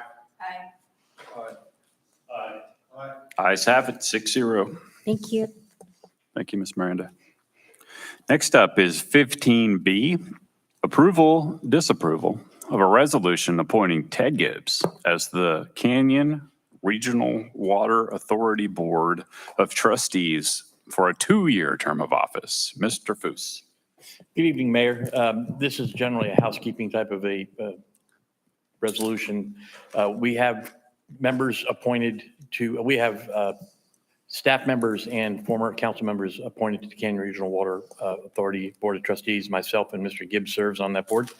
Those are for 2-year terms. My term expires next year. Mr. Gibbs expires this year. We need to have someone appointed to the trustees for the upcoming meeting in May to be sworn in for the next 2-year term. I have spoken with Mr. Gibbs last night at the Canyon Regional Water Authority meeting, and he is more than willing and ready to serve for another 2-year term. Okay, so I'm going to call on Councilman Hicks in just a second, but so, for this, I don't know why we're not having others apply to it too. You know what I mean? Having some other folks that are involved in the water industry, that have knowledge of the water industry and seeing if there's anyone else who might be interested in serving too, instead of just going straight to reappointing Ted Gibbs. Not that I have a problem with him serving, but I'd like to have it more of a competitive process, or we can see if there's anyone else in our community that'd be willing to serve on this board. That's fine if council wishes to do that. Mr. Gibbs chairs the policy and legislative committee, and they meet every other week. They've been meeting for the last 6 months, rewriting all of the policies and procedures for entire Canyon Regional Water Authority. He's the chair of that, so he's been very involved in what goes on there, and he attends every single meeting. I was gonna see, how often does he miss? Mr. Gibbs missed one meeting when he had one of his family members was very ill. Okay. Yeah, I'm sure he He's does a good regular- job. He's a but- regular member. Okay, just moving forward, and I'm okay with him being reappointed, but this is a 2-year term. But moving forward, I'd like to, see if there's anyone else who might be interested. This isn't a lifetime appointment. That's what I'm trying to say. No, sir, you can only serve 5 terms, and then you're automatically removed. You can't serve. You have to wait out a certain period. Yeah. Having members that are on the Board of Trustees provides a lot of stability on an organization where we're managing $45 million worth of operations and providing water for 11 entities. That pretty much covers it. No questions? All right. Okay. Do I have a motion? I'd like to make a motion to appoint Ted Gibbs to the Canyon Regional Water Authority Board. Okay, I got a motion and a second. Let's start with Councilman Benson. Aye. Ayes have it, 6-0. Thank you very much, Mr. Foos. Next up, approval, disapproval of a resolution appointing Jacob Parsons to the Canyon Regional Water Authority Board of Managers for a 1-year term of office. Yes, sir. The Board of Managers basically is the operating arm of Canyon Regional Water Authority. They meet once a month. They're the hands-on folks that basically run water systems for their entities. So it's normally a staff member that is directly involved in the operations of the water system for one of the entities. That's all 11 members of the Board of Managers are all operators within the system. Any questions? Do I hear a motion? I make a motion to appoint Jacob Parsons to the Canyon Regional Water Authority Board of Managers. Do I hear a second? Okay, we're going to start with Councilman Hicks on this one. Aye. Aye. Ayes have it, 6-0. Thank you, Mr. Foos. Thank you very much. Okay, moving back to item 14E, discussion action and authorization for the city manager to execute a public right-of-way use agreement granting Centric Fiber LLC a license to construct fiber optic line and operate a network under certain public rights of way for the transportation of data and information services to customers. Mr. Reed. Thank you, Mayor and members of council. I do want to point out that Richard Bard with Centric Fiber is sitting in the audience tonight. And if you're so inclined for him just to speak about what he's been doing over the past couple of weeks and more to show good faith effort of actually finding business within the city, he's available to speak.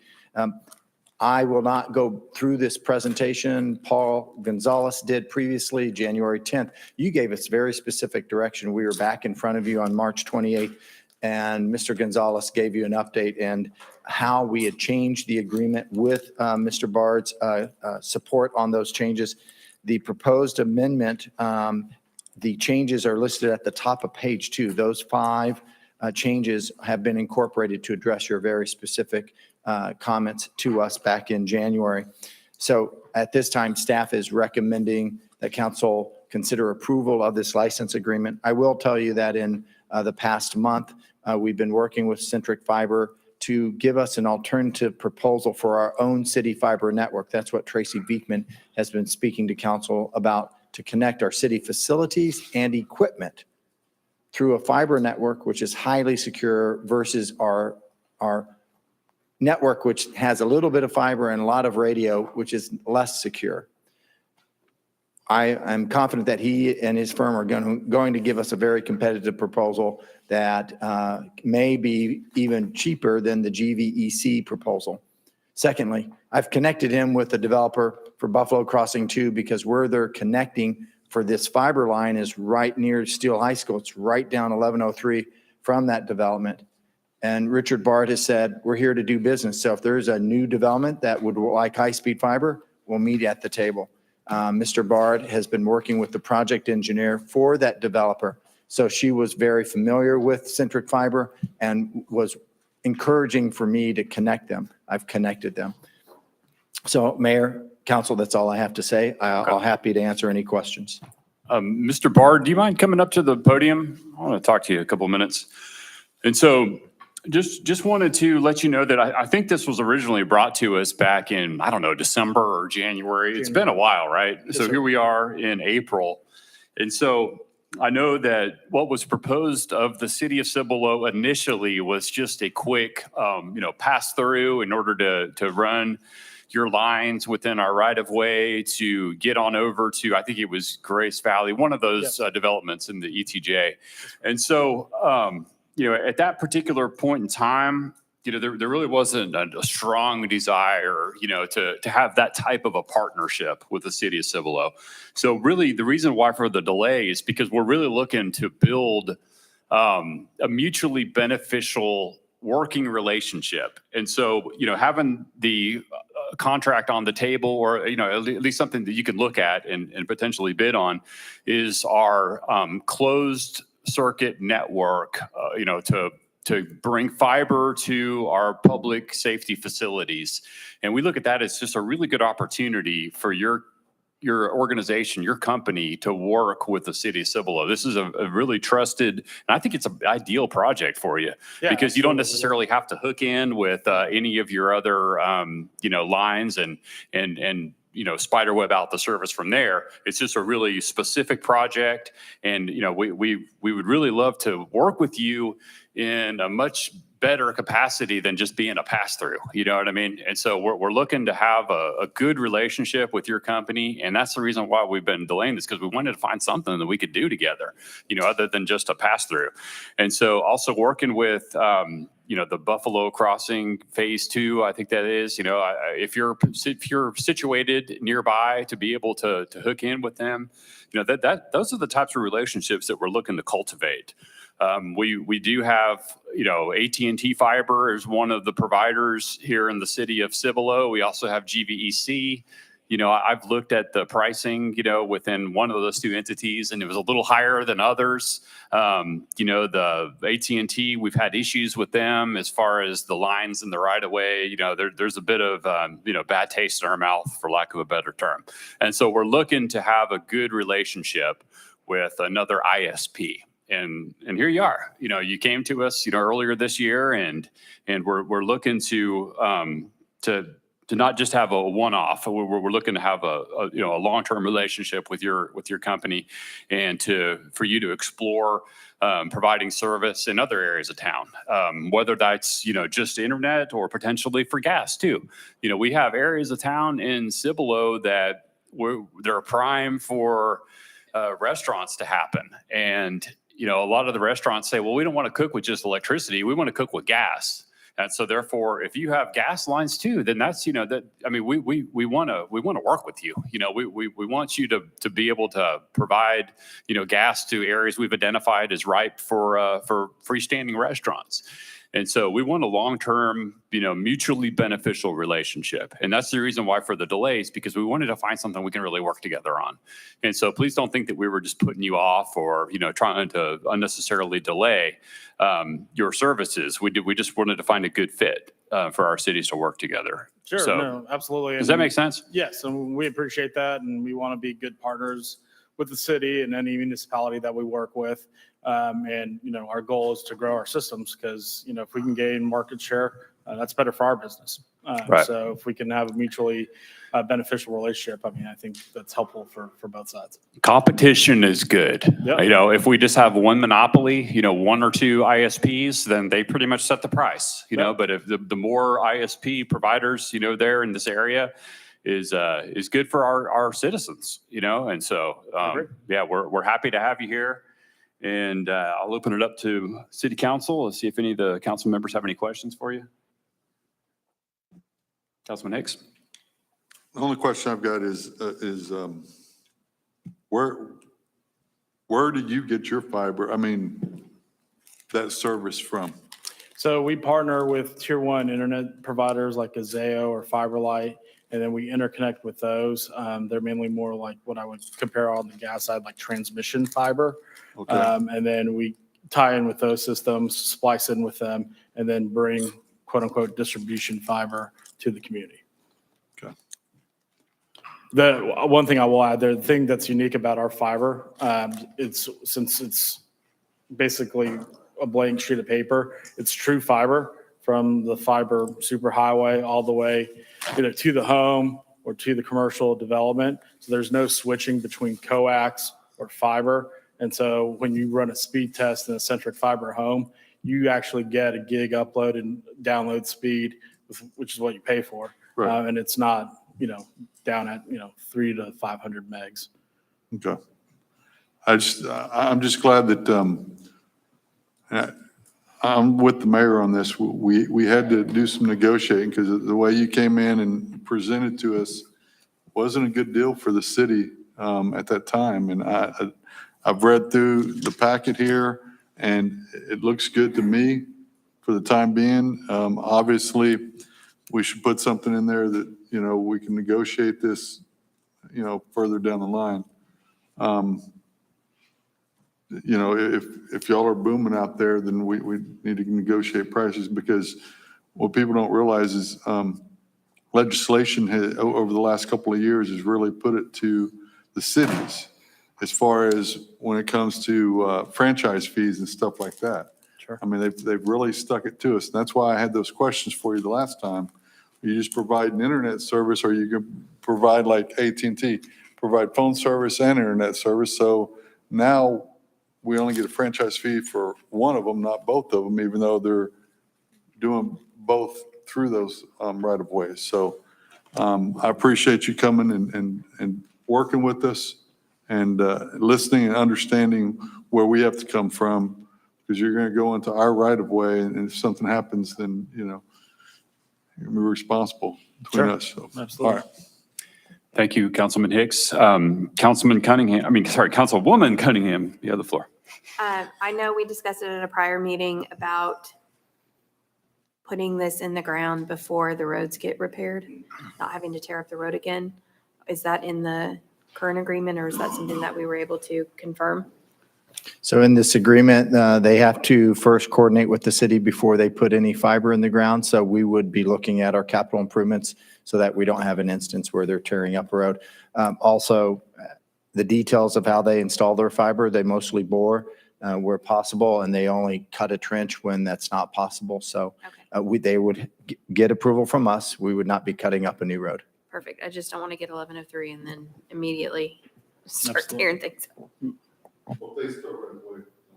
Right. That's why I was asking about the timeline. Councilman Benson, you have the floor. Yeah, real quick. I heard what Mr. Reed said and I heard what you said, Mayor, but I didn't see that in this contract. Those are like negotiations that are current. So there's nothing in this particular contract about the loop system for fire, police, EMS. There's nothing in the works for the neighborhood per se. So right now, what this contract is still passing through town. Is that correct? That's correct. Yeah, those are pretty early on. I mean, in discussions, those are separate items that will be brought to us later, assuming we're able to, come to an agreement with you. But yeah, we're hopeful that you will, right? Yeah, that's too. Okay. All right. Do I hear a motion? Oh, real quick on that. Yep. Would we not, because that's going to be some funds, and that's ARP funds, is it not? So he's going to have to go out for bid just like AT&T. And When we'll let Mr. Bard explain how they go about providing a city a proposal, but they don't follow public procurement processes. Yes. So. Well, I'm talking about the ARP funds. There's a particular procurement on those. Is there not? There are certain terms that we have to provide in contracts for ARPA funds, yes. We would ensure that our contract has that provision in it, yes. Okay. That's why I just want to make sure because I know that's a stick. I mean, that's federal dollars and we go and we mess up that and we'll have Anna on the line. I don't want to do that. So, okay.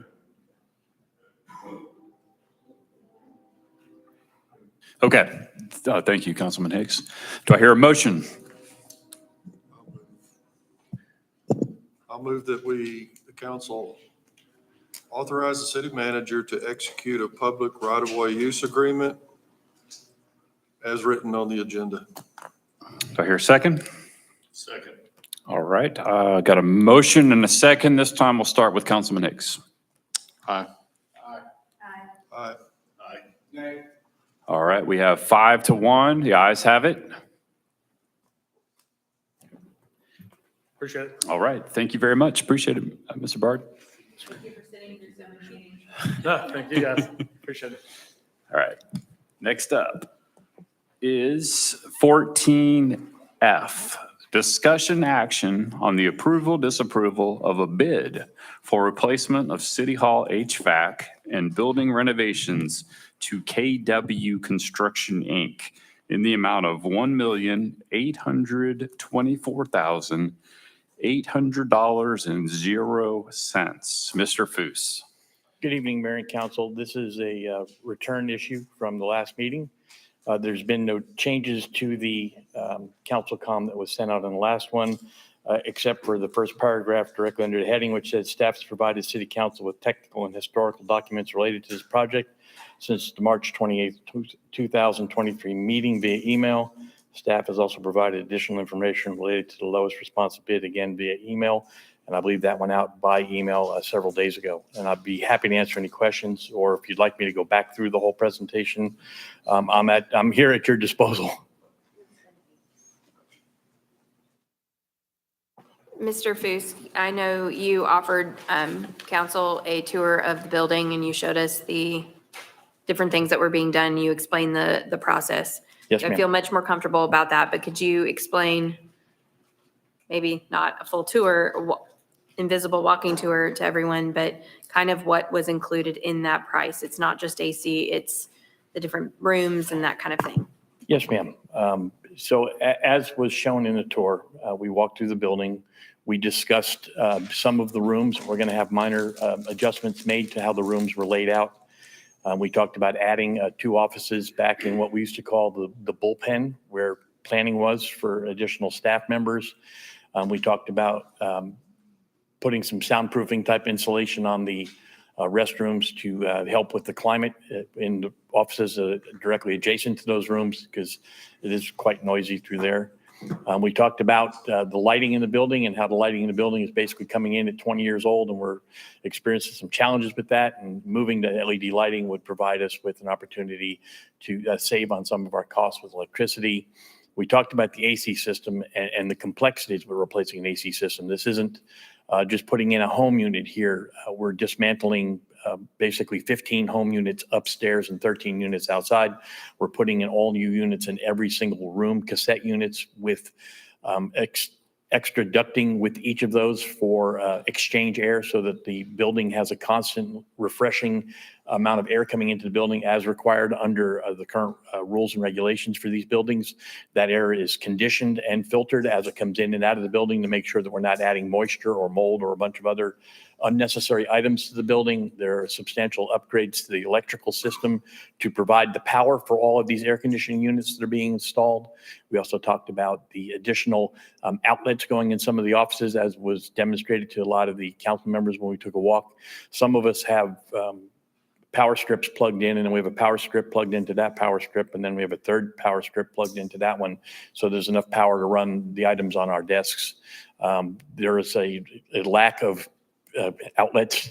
Mr. Hicks, I know when you saw that, you were looking at me like we couldn't do better than that, but it's literally what we have. There's a lack of what we call blue wire, the internet access points in some of the rooms. There's only 1 or 2 in a room, but you have 3 or 4 people in a room, and you need one to run a phone. So you have all these different challenges and different issues that are coming up. So the object here is we're not just adding an air conditioning system. We're bringing the building up to code as related to fire related issues. The current hallways do not meet current fire codes for our employees that are here. If there was a fire here, the hallways need to be rated to have a 2-hour fire rating for someone to get in and out. I know it doesn't take 2 hours to get out of a building if it's on fire, but that's the rules. The current building doesn't meet those rules. So these are all the little pieces and parts of doing this project that basically make the cost what it is. It's not just simply taking some AC units off the outside in the attic and putting new ones in there. There's a lot more to that goes into this project. So I had also asked during my walking tour about the units that we're taking out and if there was the ability to salvage any of them for places like the animal shelter that have a window unit or even the facility where the dogs are. There's not really air conditioning. And Mr. Foos said that if they can, they will. That is correct, ma'am. Some of the units outside have been recently replaced, so those would be eligible to be used again. Some of the units have older type Freon in them, R22, which has been outlawed for I don't know how many years. You can't buy it anymore. You can't get it to refresh them. The other units that have been replaced are now R412, the new type Freon, Puron. So those units are easily reusable. So those ones that are out there that are already Puron, those can be reused and put back into service. Some of the upstairs parts possibly could be salvaged, but to be honest with you, as we demonstrated during the walkthrough, the units upstairs are 36 by 40 inches and the ladders that come down out of the attic are only 20 inches or 18 inches wide, so they have to be completely disassembled in the attic to get them out or cut apart. So those are the issues. But yes, ma'am, we did talk about reusing some of the equipment we have and trying to repurpose it to the best of our ability. Yes. So I was not aware that this building was built in 2004. That's almost 20 years old, and that doesn't seem super old, but if you think about your home, this building is used just about every day as well.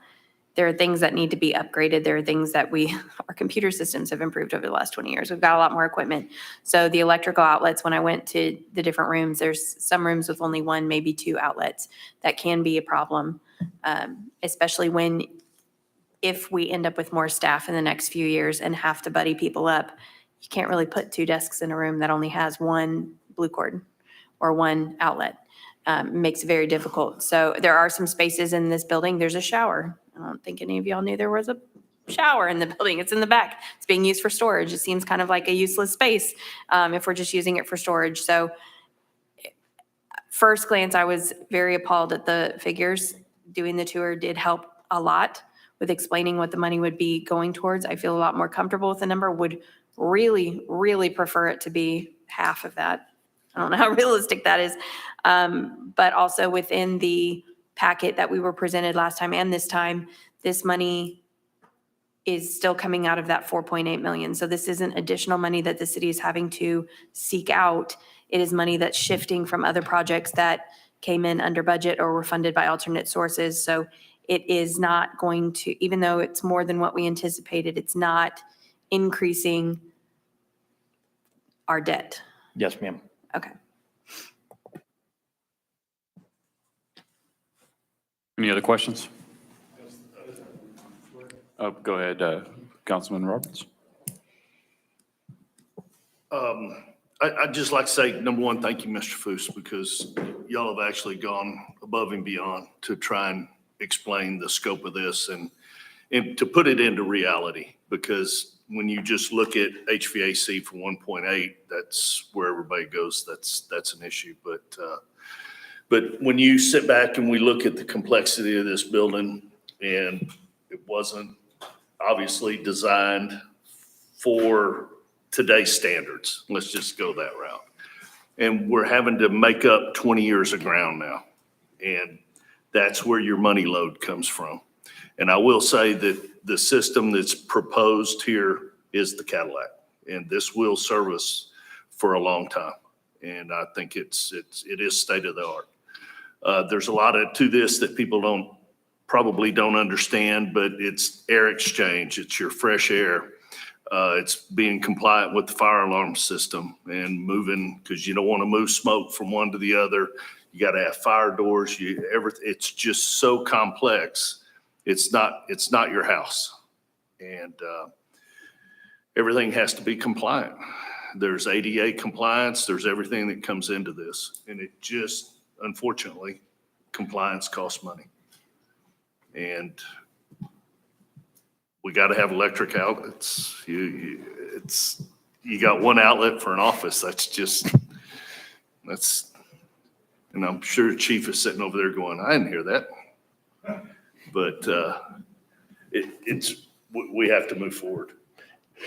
If I may add, when we met with Councilman Roberts, a suggestion was brought up that maybe we could visit with one or two recent construction projects that have used this exact system.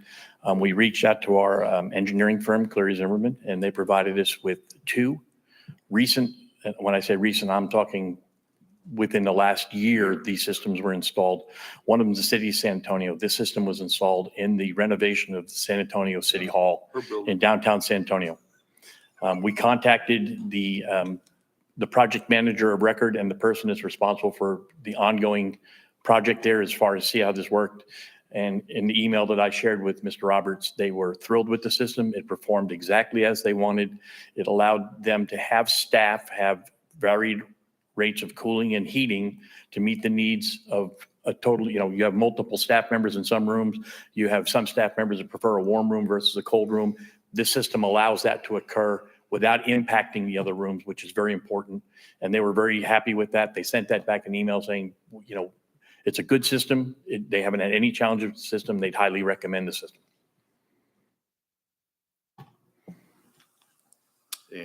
And also, I think, to further that in our conversations with the extra air gap outside, we were able to come with the solution so basically we'll turn it into a positive outside, so we won't allow hot air to come in every time customers access our building. And the same with the staff.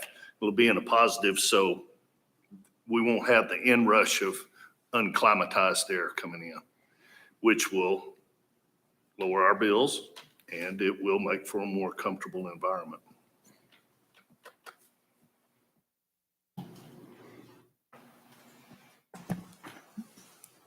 Any other questions? Mr. Benson had. Mr. Benson, I'm sorry. I'm good. You're good. Okay.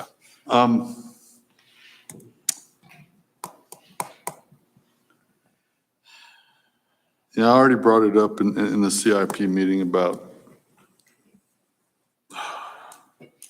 some cost savings.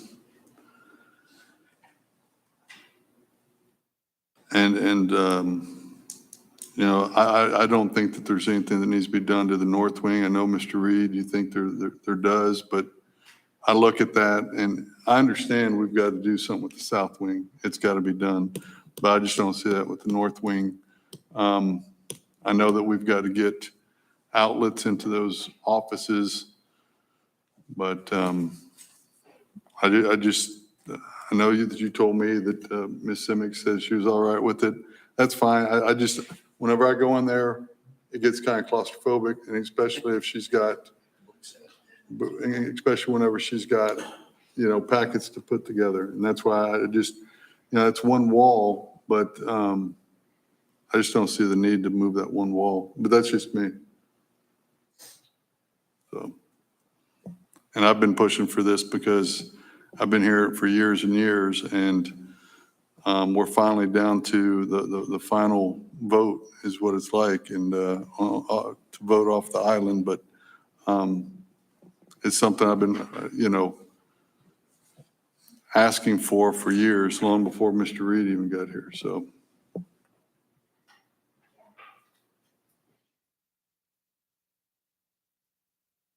Okay.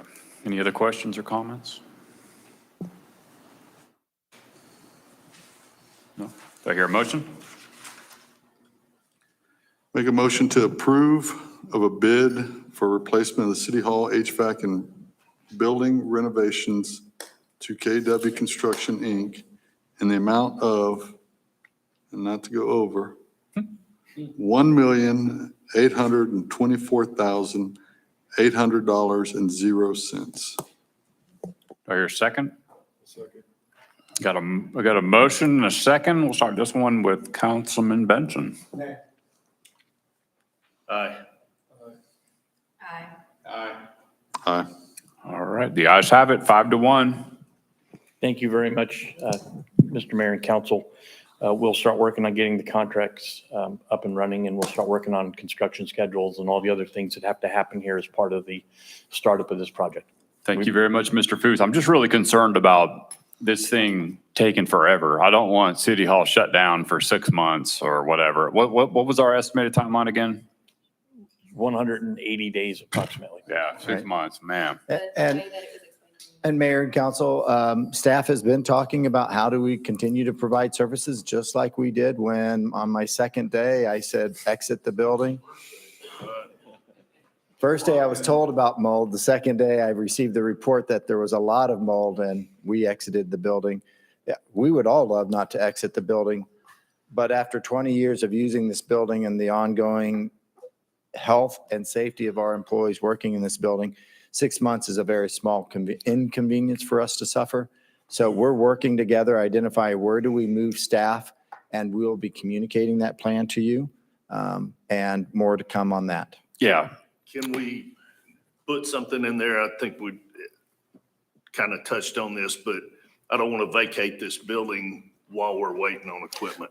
We are not that. We had already had that conversation. The contractor wanted us to wait a certain amount of weeks before they started. So this gives the lead time on the equipment to start coming in. They can get their submittals in and approvals. So yes, sir, we've already brought that up and we are working on that. Until we have a definite ship date where we can make everything else match up. Yeah, we're going to work with the contractor to start getting all those things together as the submittals come in.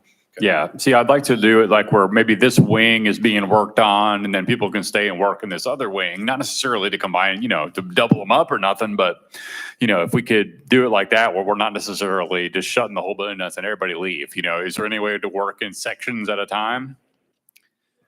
Mayor, I would say we'll consider that, but if it extends construction by 2 months or more. No, I don't want to extend construction. No. We simply want to suffer the inconvenience of a 6-month construction. So The quickest in and out will be shut it down. us vacate. Okay. It's kind of like doing a road. It's quicker to just shut the whole damn thing down and, work on it. Nobody drive on it. The thing about it, Mayor, is you go up there and start taking ACs apart. Yeah. And ACs Right. It's out. too hot. Yeah, I get it. Yeah. Yeah. During the summer, especially. Yeah. No one's will work in here. It's 104 degrees in here. You're gonna have people in and out, and Yeah. it'd be hard to secure your environment here. That's probably the most.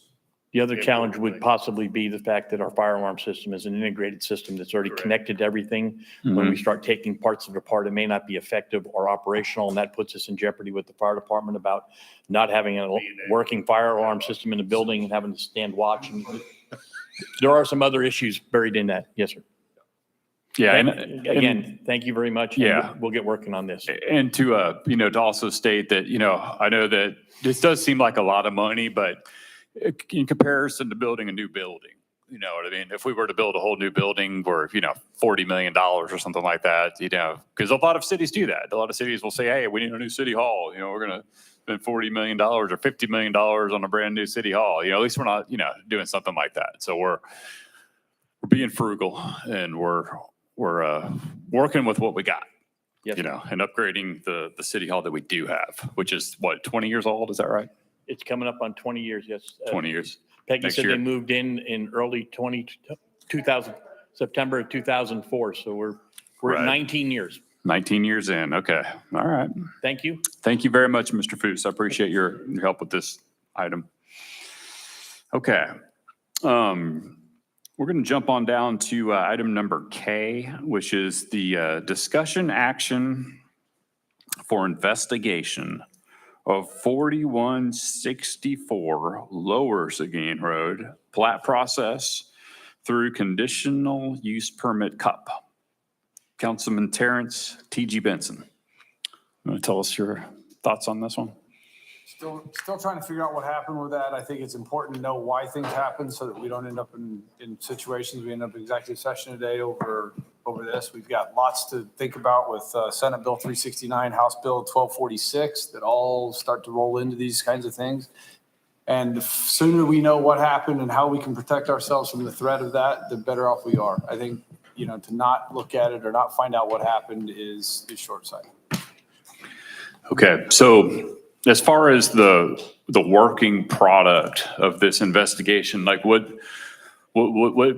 what would you consider to be a deliberate? Made, what the decision was that was made that got us to that point, and what should have been made, and so that what has been corrected, what's need to be rectified. Does there need to be a policy put in place? Does there need to be accountability? I mean, there's been some accountability, but I think if you have things that are causing you harm and you ignore them and say, well, we'll just hope it doesn't happen again. I mean, we sat there and did an entire SWOT analysis for both the planning, comprehensive master plan. We've done it for our own retreats. This is essentially that. What happened? How do we prevent it from happening again? What do we need? Do we need to put anything in place? Were these just bad decisions that nobody knew about? Were they systematic decisions because that's how people were trained? We need to train people. That we need to find out, because we don't need every time something comes up, we're back in the same situation. It just looks foolish over time if you don't. In medicine, we call it root cause analysis. What happened? How did this patient die? Well, this happened, and then at this point, this decision was made, and then that happened, and in anywhere somebody could have said, hey, stop, and nobody did. Why? Was there a culture that didn't allow you to say stop? We need to get to that, because otherwise we're just going to continue to have these problems. And this isn't the first one, right? Because we have a report on the shelf called Meritage Homes, right? And there's a lot of mistakes in there that look like a lot of the same things that happened here. So, we need to, I don't know how many of these we got to do, but we got to get them done until we finally realize we're making mistakes and we need to stop it. Okay. Or So do what we can to stop them. So Obviously, and things are going to happen. You can't control every decision, and there's always going to be bad outcomes of things, even though you're trying to do your best. And I'm not suggesting anybody's being nefarious, but in the end, you have to know what happened in order to prevent it happening again. okay. So the end product, the deliverable that you expect to receive through the implementation of this investigation, I guess it's called, would be, now, would this be something, because I remember like the Meritage, you brought that one up, right? The Meritage Homes one. And so I believe that we had an attorney act as our go-between, and there was a report that was given to us from that attorney. Are you looking for something to similar where we would hire an outside law firm to do the analysis? I'm not suggesting anything. I'm saying we just need to find out what happened. We need to have all the facts laid out on the table by somebody and say, this is what happened. These were the decisions made. This, at this point in the situation, this was the decision was made. It was either against policy or it was policy. It was on their own. It was rogue. I don't know, but we need to have all these things laid out. I don't know who needs to do that, but somebody needs to do it. Otherwise, we're just running around in the dark like Keystone Cops trying to figure out when the next time this thing happens. So I would leave that up to Mr. Reed to decide how he wants to look at it. I'm not suggesting that this has to be council come up with this decision. I'm just saying Mr. Reed can figure out, lay out all the facts. We're all big people here. We can handle it. Let's know what happened, because there's been a lot of conjecture. There's lots of things that we don't understand. There's lots of personnel issues that occurred, people making decisions. We just need to know what it is. So I defer to Mr. Reed to let him decide how he wants to lay that all out. If he thinks he can do it in-house, I'm fine with that. Okay, because what I want to try to figure out and really think through is that when we pull somebody off of their normal Monday through Friday day job, 8 to 5, they're pushing aside other priorities to conduct this investigation. And so what I'm trying to say is, before we take a vote on this request, I'd like more information from staff on potential costs to conduct this analysis as far as staff time, estimated hours.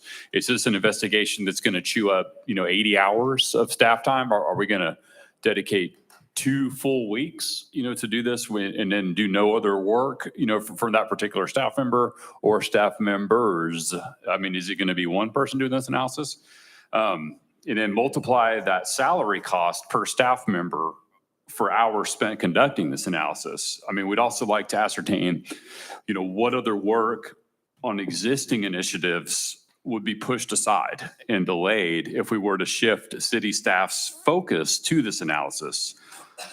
Also would like to ascertain which one of our strategic vision pillars that we as a council body, which one does this specific analysis actually lend to? If we were to take a look at the council vision statements that we came up with during our retreat, can we point to, which vision statement do you think this would point to? Okay. So speaking of our strategic plan, part of our strategic plan is to talk about the safety of our community and quality of life for residents. If we don't know how or why this happened, and there have been arguments stating that this could be a potential safety issue, that's something that we need to address.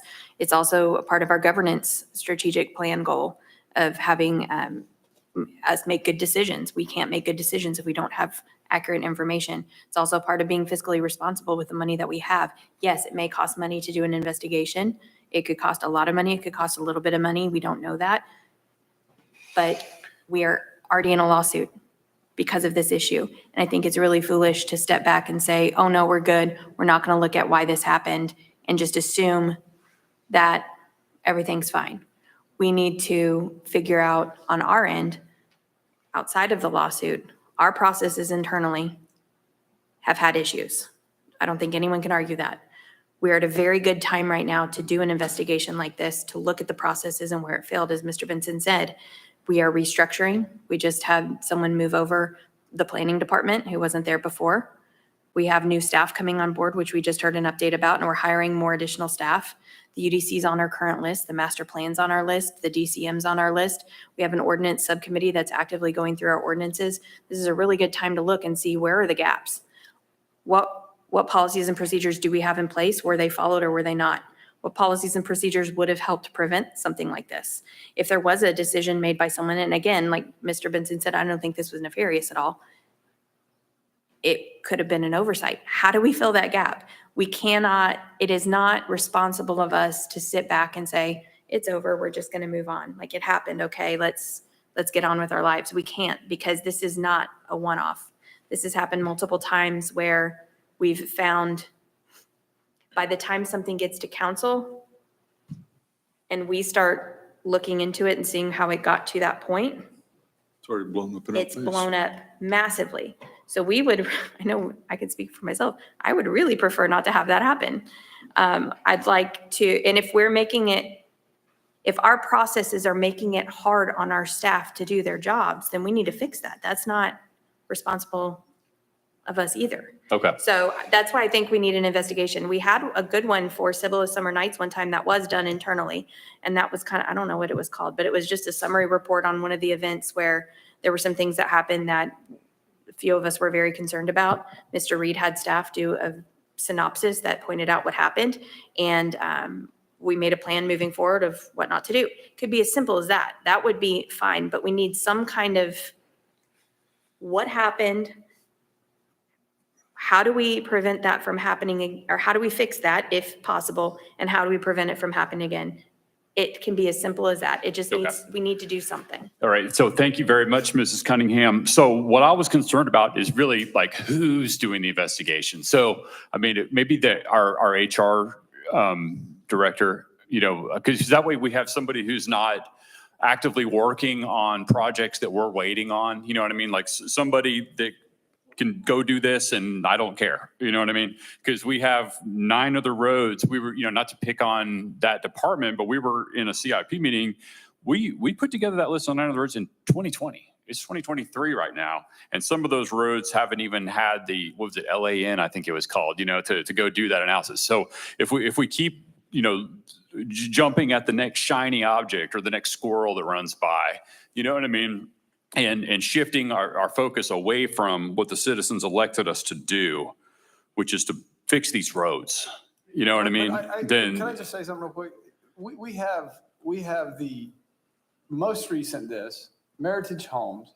We have spent the last year with the downtown with noise ordinances, buffers, all sorts of stuff that was in UDC that never was enforced. We cannot sit up here and act as if we don't have problems and that we don't need to come to ground with some of these things and say this is the next shiny object. No, this is just another object in the same object of the same situation of what is going on. And I think that's just, It's easy to brush it off. This is no big deal. It's a continuing pattern of things that have to get solved. Okay, as long as it doesn't take away from personnel that are working on road projects, then I am fine with it. I make a commitment, it will not take away from CIP projects. It's Okay. 10:29. If council makes a motion, I'll Frank make a Garza and I will motion work to- with you.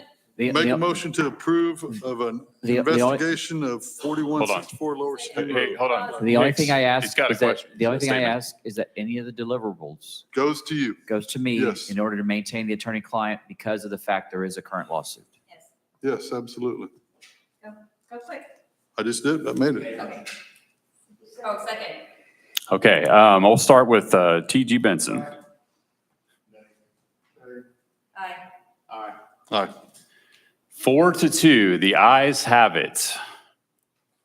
All righty then.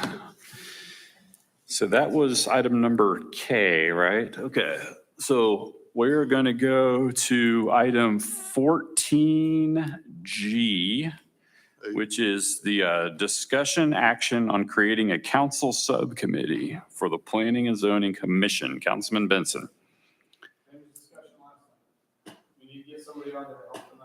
I'll be, So, okay, so a subcommittee, now this is a subcommittee of council members that want to interject themselves with the planning. We've done this before. There were appointed people whenever issues came up, training being held, or questions needed to be asked, that they had resources to go to on council. Had this in the past, it went really well. I don't know why it was, well, I know some of it was, I don't know, well. Probably people. you were on the other side. You were on the planning and zoning, Planning and zoning side, but Wolver left. Oh, yeah. Left, and I'm still here. and Mr. Hicks left. Something- That's right. Okay, I'm kind of remembering that. It's been a while. All right. It was just a place to go, so the planning and zoning people had a group of people on council, just like we're doing with ordinances, and just like we're doing with CIP. It's just a place for them to go, ask questions, hey, what do you guys think? That kind of Okay. stuff.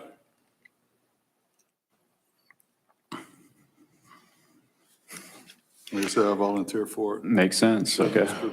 Benson, since he's been on P and Z, So, Mr. Hetzel. okay, you don't want to do it, but. That's what I was so- gonna, so I was let- gonna so let's- recommend Randy, but so- Randy's already on a couple. Yeah, exactly. So let's do this. If you could email Peggy if you're interested in being on this subcommittee, and then at the next council meeting, we can vote to define the members for the P and Z subcommittee, okay? All right. All right. Moving on to 14H, discussion action on creating a council subcommittee for the appointment of members to committees, commissions, boards, and corporations. Councilman Benson. So, Discussed at our strategic session. We all thought it was a good idea. We're now third meeting where we still haven't voted on it. so you're saying that this subcommittee would be not necessarily doing the appointments, but basically bringing the members who have applied to various boards. I didn't have a vision. We were talking about in the meeting. Yeah. As it would be nice to go a deeper dive and people who volunteer for committees, and the way to do that, maybe form a subcommittee, councilman, do a lot of that deep dive, bring the rest of the council what they found, Yeah. make recommendations, and streamline the process so it's not, hey, can you be here on Tuesday? Yeah. And so what do you mean by deep dive? Like what does that look like? Just to get to know these people, look at all in the 30 seconds they have to argue, saying, Mhm. And it wouldn't, just because they interviewed them doesn't dictate, like their recommendation doesn't dictate that that's who you Okay. have to appoint. It's the same And as CIP's telling the you, rest of we- us, We bring them information, but they don't have to vote the way we. right. Yeah. And the rest of us would still have the opportunity to call. So if I Okay. wasn't on this So subcommittee. it's if just someone- another layer of bureaucracy. Yeah, it would just be, Right. well, not, a little bit. But we've talked about having people who apply for committees that this is their first thing. Do we know, we're asking them questions up here like, oh, we got a vacancy on history committee. You want to be on that too? Like, these are things that we could address before. If we did pre-interviews, they also wouldn't have to sit through 3 hours of a meeting Mm. to be interviewed with Yeah. 3 simple questions, you know? And it may be something that if we do a subcommittee like that, we as a council decide which questions would get asked and All right. write them down and provide them or something. Okay, very good. All right, so similar to the last one, if you're interested in serving on the council subcommittee for the appointment of members to committees, commissions, boards, and corporations, please send an email to Peggy indicating that that is your preference to be on that board. And once we get that list of 3 people for each of these for items G and H, then we'll be able to vote on these quickly at the next council meeting.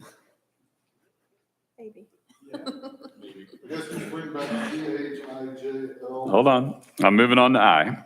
Discussion action to evaluate each property inside the city of Cibolo which do not currently meet the International Fire Code laws for ingress, egress, and fire hydrants with a fire truck test. I don't know if that's good enough anymore. I read past 369 from Ms. Campbell. It's gotta have hydrants, and she says state law. You read the bill, it's an interesting bill. Okay, well, So I think we do need to do this. Because we do have some vulnerabilities here, and we need to know what those are, because on the chance, whatever that is, that it passes, you're not gonna have a lot of time to do a lot of damage. I know, but I think it should, well, either way, you got taxpayers who are not receiving services. We should try to provide them if we can, ahead of this, or we may be forced to. the annex, yeah, well, I mean, because that's a what if, okay? That's not, it's far from set in stone, that specific, like, yeah, it's a what if. Okay, so, Chief Troncoso, do we have any residents inside the city of Cibolo that do not receive fire service right now, that are tax-paying citizens of Cibolo? Ms. Kearns said she didn't. Okay, hold on. I'm asking Chief Troncoso. Thank you. So I did a little research in regards of services and calls that we responded to, and we provide service to them. There are some delays, okay? One example is of a delay is the railroad tracks right in the middle of our city. You know, The railroad tracks, right. So if there's a train going by, then yeah, it's going to be a bit of a delay coming from fire station number 1. it's a delayed response. They're still Right. getting responses. They're still getting services. Right. And if we do have, we have within our CAD notes, so we know our problematic areas, that if there's an area that if fire truck cannot go down, staff knows where those are. They will take a different vehicle, okay, to fulfill the response, Like a brush truck, like a brush truck. something like that. Okay. Yeah, when it gets here. So I did a bird's eye view, at the cloud level. The past 13 months, we ran 4,337 calls for service. Okay. And we responded to all of them. We did not, that they got their service. So all 4,337 calls for fire service were responded to Yes, 100% yes, without delay. yes, Okay. yes. In regards to the CAD notes, they're good. We contact dispatch and notify them of the problematic areas. They stay in CAD for 2 years. So we will go and revisit. And we had residents call and say, hey, just so you know, you may want to bring a different type of vehicle because of the trees are overhanging in your driveway. And that stays in your database. And so when you do respond to a call at that specific address, you have ready access at your fingertips to those type of notes. Correct. Okay. Yeah, in regards to water, our biggest challenge is down south. Our biggest challenge is water in the distance, the travel down south. Sure. To service that area. Okay. All right. So it looks to me like, of the 4,337 calls, we successfully responded to every single one of them. And so we don't have a problem with properties existing in Cibolo that do not receive fire service, in your opinion, as our fire chief, correct? Correct. Okay. Mr. Reed, do you have anything to add on that? No? Okay. All right, next up is 14J, discussion action regarding all properties inside the city of Cibolo that do not currently meet the International Fire Code laws, as well as the UDC for ingress, egress, and fire hydrants.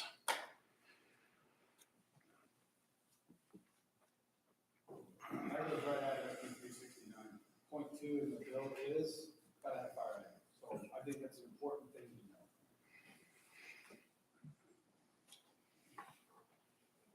know. Okay, so this is to identify which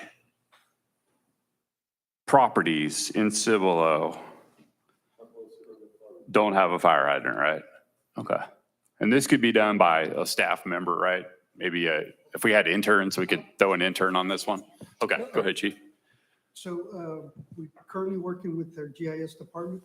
Fire Marshal Perry has contacted GSUD to get the hydrant placements, that data from them.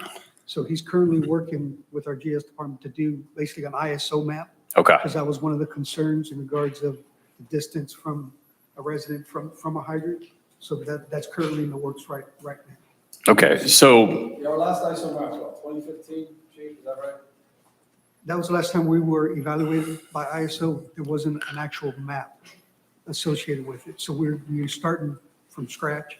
Yeah. Creating a map that will reflect the areas where the hydrants are in conjunction to the people who are closer to them or not. Okay, so when this item comes back, if you could do a presentation, Chief, you think 2 weeks gives you enough time to be able to come back and explain your methodology and exactly what the deliverable will be, so that we can all agree upon the deliverable, you know, what you just said, basically, if you can. I think based on it, It's a little longer, little longer than that, yeah. and the next council meeting's packet's due Friday, so. Okay, so a month, right? So maybe at the second council meeting in May, we could have this by?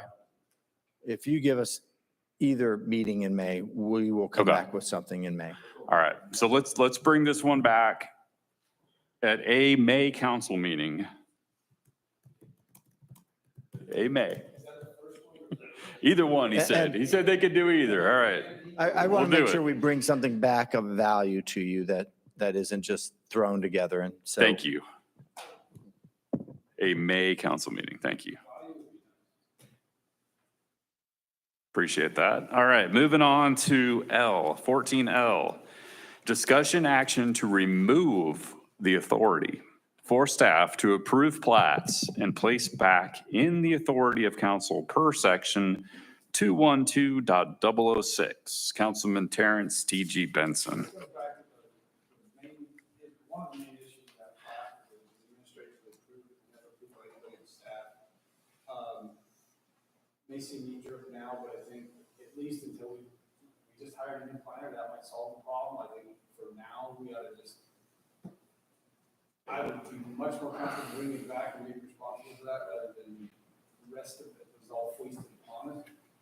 And then as we go back, I mean, I think at some point, if we get planning and zoning teed up, we need to get them back on their approval. Yeah, agreed, because that's what I was about to say. This looks like very similar to how we yanked the approval from P and Z to approve anything, and it all had to come to daddy, you know, up here where, We're the approving authority. There's a reason that happened, right? Because when you run into a problem where something went foul. Yeah. You start to think about it, and you really can't get out of it except to do whatever it is that you think you need to get out of it. I think until we get some assurances, maybe done through the investigation, of what happened, right? Because the last thing that I want to be sitting here in 3 months from now, finding another one that's administratively approved. yeah. And so I think if we look at, it won't happen in 3 months, obviously, but, I think we look at that until we can figure out with the new plan, if the answer to the question, maybe it's not, I don't know. But I Right. think Well, let's give the new planner the opportunity to either succeed or fail. Maybe we can reserve the right to bring this back at a future council date, if we find out that this new planner or that there is an issue. You know, we have an issue over one property. Whether or not this is a pattern, one incident doesn't necessarily denote a pattern. You know what I mean? I will give the new planner a chance, but I'm telling you, if you look back at all the stuff that's around this thing, it's definitely a clear pattern. There's more than one problem.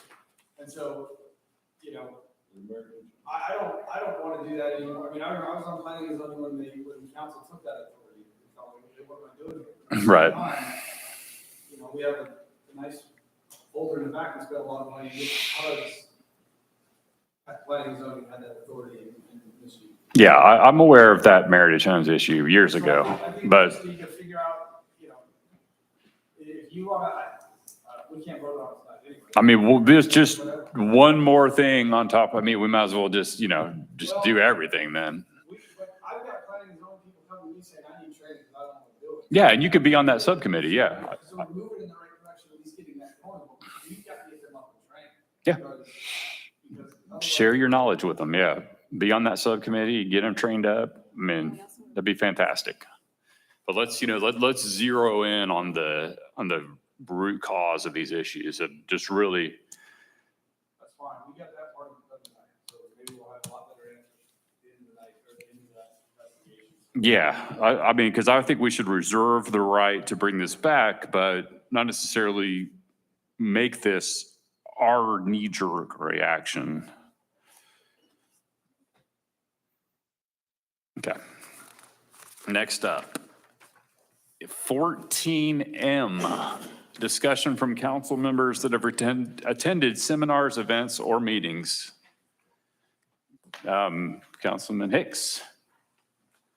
Had a AMPO meeting yesterday that we were discussing the scoring process for new calls to the tip. So now I've got another meeting coming up Friday for our regular TAC meeting, so. Thank you, sir. Busy. How about you, Councilman?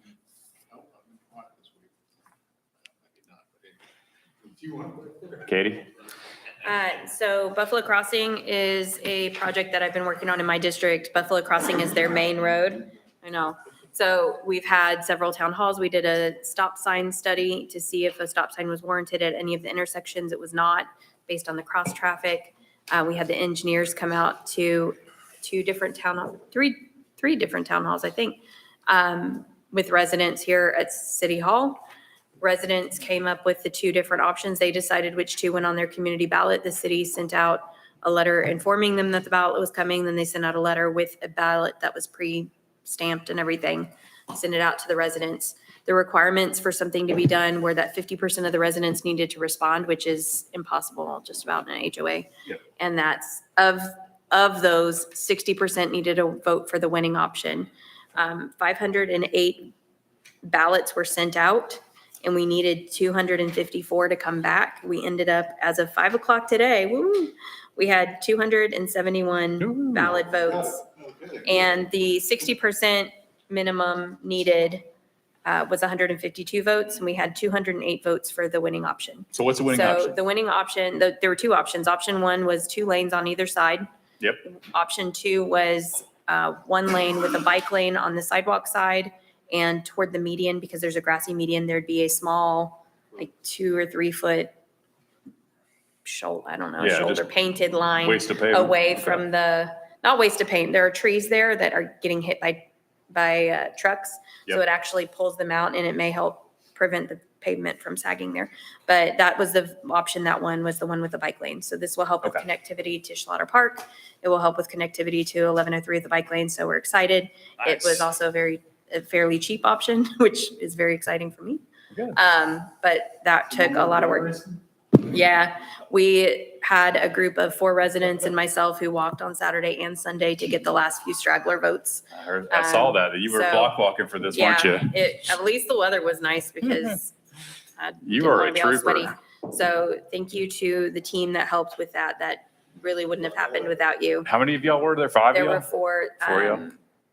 You're setting the bar high for all Gabriella, the Ivan Nabuto, Sarah Fishman, and Donetta Roberts. Oh, all Donetta, went out okay. walking.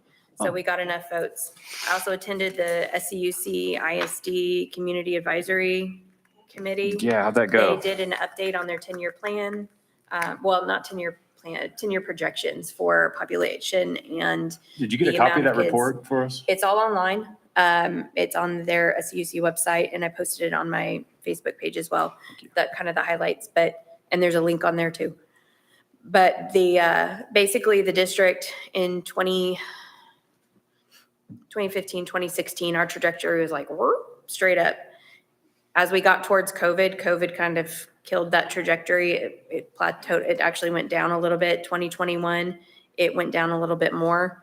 2022, it started bouncing back up, but the opening of the charter schools did impact them. Legacy took a lot of the elementary age kids.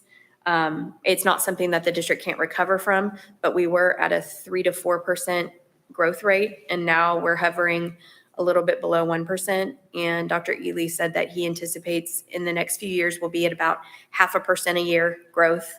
And then after those couple years pass, we'll be at a 1%, 1 to 1.5% growth, which is very steady. That's total students overall. There was also a really good, a couple slides on the capacity of each school. It showed the functional capacity and then the maximum capacity. And then when we hit that functional capacity and maximum capacity over the next 10 years. And based on those projections, we won't need a new school in the next 10 years. The next school we will need, based on the current trajectory, is a junior high. They've been saying that for 5 years. Yeah, but COVID really, the schools, if you look at the capacity report, the capacity report was really interesting because it does talk about how many kids are at each campus. However, the capacity does include portable buildings, which I'm not a super fan of with kids myself and safety concerns and things like that on campuses. But it was very interesting. The price of a high school now is like $280 million. So talking about building schools is very costly. Are they still in debt by 700 million? Or did they pay that No, down? they have I think they have an available debt No, did they pay threshold. off their debt? They've been aggressively paying it back is what he said. I didn't hear that section. I don't remember what he said about how much debt they currently have, but they've been aggressively paying back debt and not taking out any additional debt. So they're doing fairly well financially. I also brought up the fact that if we're not building schools, what about additional facilities? We know that that football stadium was too small when I went to Clemens, and now we're sharing it between 2 high schools. So that needs to, and the parking situation over there is terrible. El Bell's terrible. So if we're not having to build a school for 10 years, why not, why not build a stadium? You know who has a lot of empty land and who doesn't? Cibolo does. So let's consider putting something over here. I also asked about the possibility of, I don't know if anyone's been to Madison High School, but they have a really great FFA program or like ag program where they have a building that's attached to the high school that has a rooftop garden for farming classes. They have a vet office inside, so vets come in and work on their show animals and on their pets, and the kids get to participate. They've got welding and all sorts of things in their machinery classes, but it's the magnet school for their district, and it actually brings in a lot of kids from other areas to go to that school. And if we're worried about losing kids or not having enough come to our district, we're worried about losing kids to charter schools that may end up having high school, then we need to have something in our schools that attracts those families, like the IB program. Clemens is one of the only IB programs in the area. So Cheerleading. yeah, things like that. So that was one thing that we talked about. I sat next to one of the assistant superintendents and was talking with him about how Cibolo can help. There's we're moving into budget season. There's a lot of things that go onto our budget that maybe would also benefit the school district. And if it just by chance helps the school district, then that's a good thing to know about beforehand, to kind of see how we can work together. He said that the meetings with Mr. Reed have been very beneficial. They meet with the cities once a month. I would like to see a little bit more of that information come to council. I know we get a lot of information, and this is just another thing to the list, but getting that information from the school district would be helpful, because especially with budget, if there's something that we can do that's in conjunction with the school, if we know what their plans are ahead of time, then we can kind of frame our budget, our strategic plan, all of that kind of just stuff we're not making space for it, but we're incorporating them into it. I also presented at a Cub Scout meeting for PAC 51 about city government. It's a badge. So if there's any Cub Scouts that you know offer to speak, it was really funny. They had some really funny questions. So fourth graders. Cool. Yeah, so is the same information that was presented at the CAC last week going to be presented at our P and Z? Oftentimes they'll come and do that exact same presentation at P and Z. I don't know. It'd be great if they could do it at P&Z or at a council meeting. It was very, and I mean, probably not the whole thing because it was pretty long, but at least some of the highlights, like the capacity of the schools, where they plan on. I know one of the schools, from what I recall, I could be wrong, one of the schools that they plan on doing is off of Weidner Road, and they would have to improve sections of that road if they put in the school. So we've kind of been banking on that, like if they put Talking in the about school. between Weidner and Green Valley? Uh-huh. It's that's where they want to do the junior high. Yeah, so if we're waiting on Weidner Road to get repaired because we want them to pay for it, Green Valley would be it's the not entry point. looking. It wouldn't be Weidner. Green Valley is the entry point. But what I've heard is that they would also have to improve part of Weidner Road. Yeah, the back half. So It'll connect that's to the why I'm back like, half. if we're waiting on Weidner Already Road because doing of that, we're gonna be waiting a Well, while. They're already doing that for Mid West, But it would be another section of it. way down towards the forest area. Where I it's would all like to, scary, I would like to see, Not sure of the exact. where the goat man lives. it's a future agenda. Yeah, okay. Well, thank you very much, Mrs. Cunningham. Okay, and so I went to Austin with Stosh yesterday to speak on House Bill 1613. That bill has 103 sponsors out of 150 state reps. There were about 13 of us, maybe a little bit more than that, that were there to testify on that bill. What that House bill would do is reimburse cities for the money that they do not receive from veterans that are 100% disabled and do not pay property taxes. And so the author's bill, State Rep Shine, did mention that he was able to find funding at 85 to 90% as far as how much the cities are losing. So we're hopeful that that bill gets a vote on the House floor. It did, have the public hearing at the Ways and Means Committee yesterday. And so the next step is for it to go to the Calendars Committee. So if it passes through the Calendars Committee, there's a chance we may make it to the floor. So I do think with that many sponsors, with 103 out of 150, there's a strong chance that it will get approved on the House floor. However, there is the accompanying Senate bill that needs progress. And so we'll see. But we're hopeful. It's a good one. Anyone else? Nothing?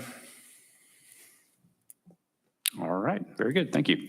Next up is 14O, discussion action on the review and confirmation of all upcoming special meetings and workshops and scheduling the time, date, and place of additional. Future agenda. Oh, did I skip that one? Sorry. Oh, and yeah, discussion on items council would like to see on future agendas. The ones from Mr. Benson. Well, one of those we decided to I know. wait I know. until, hold on. It was so J was delay until a May council meeting. L was tabled until, we reserve the right to bring it back. The ones Yeah. that need to be back, okay.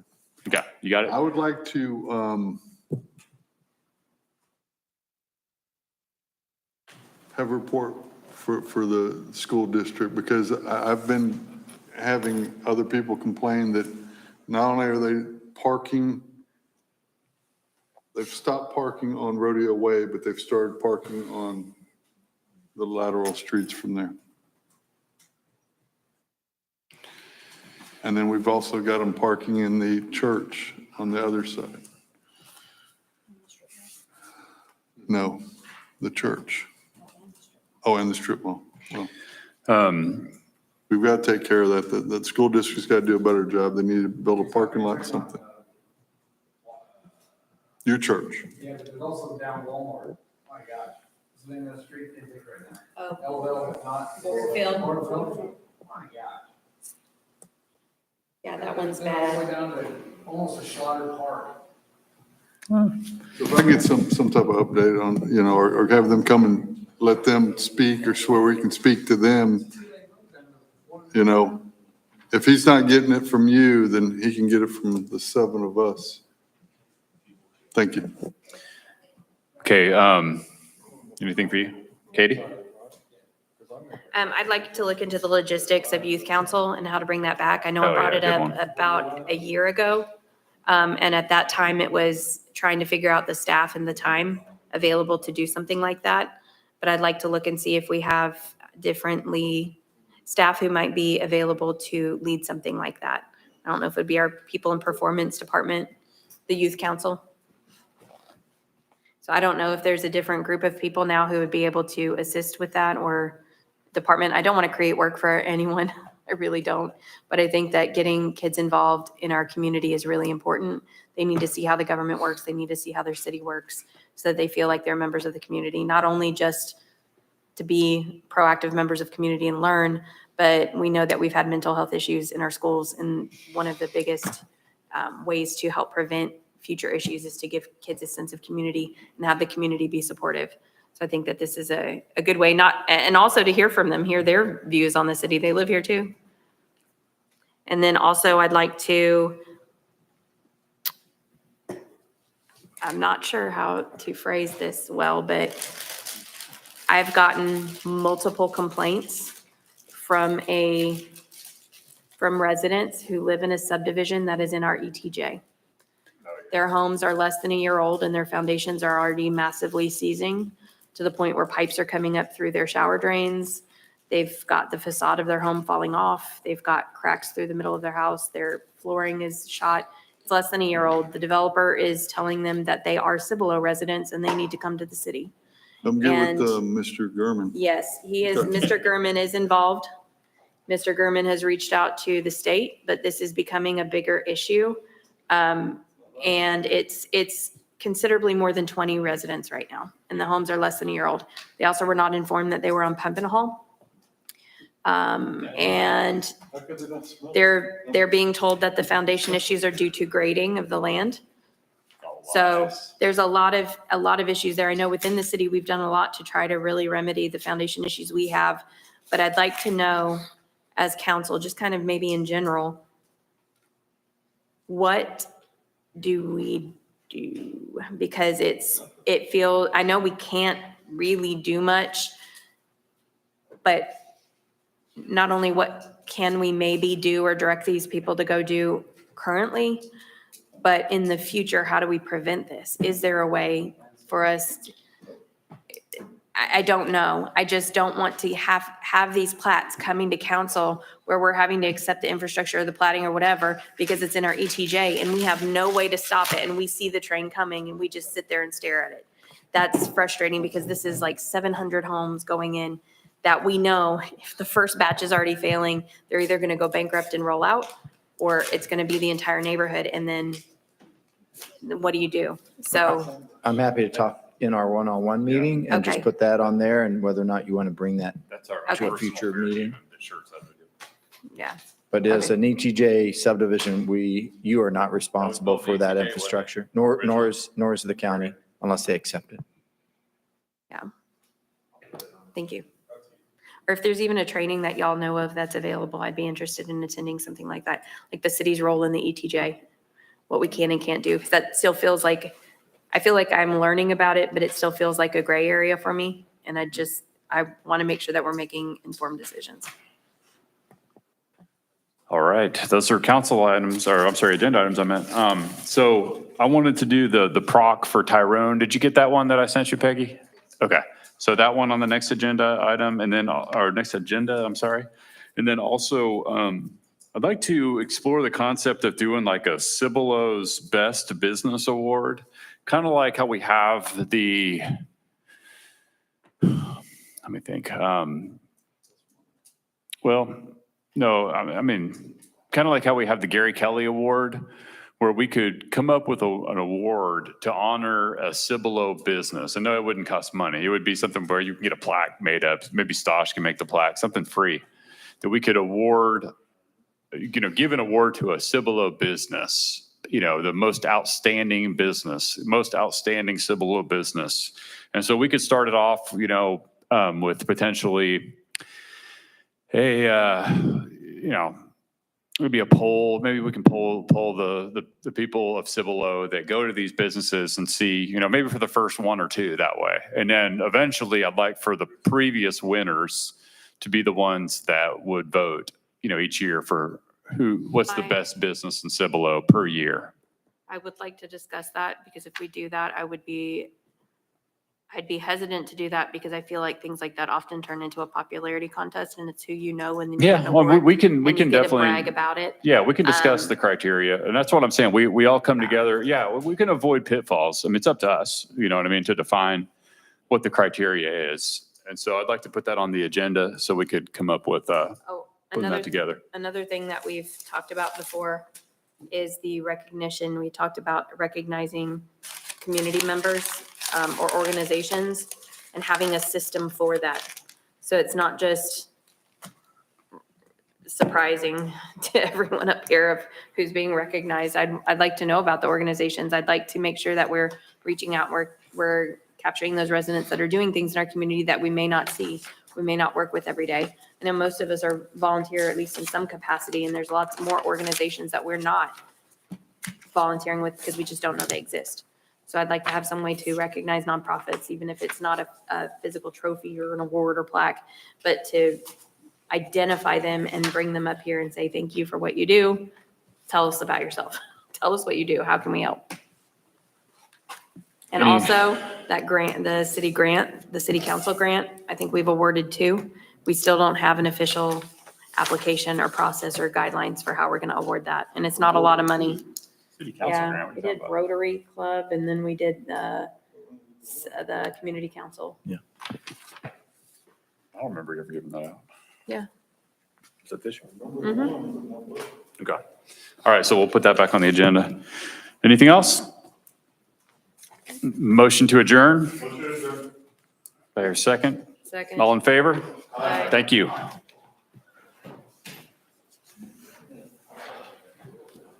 The SCUC thing is on my Facebook page. There's a summary of it and then there's links to the different PowerPoints. their website. It's buried. You have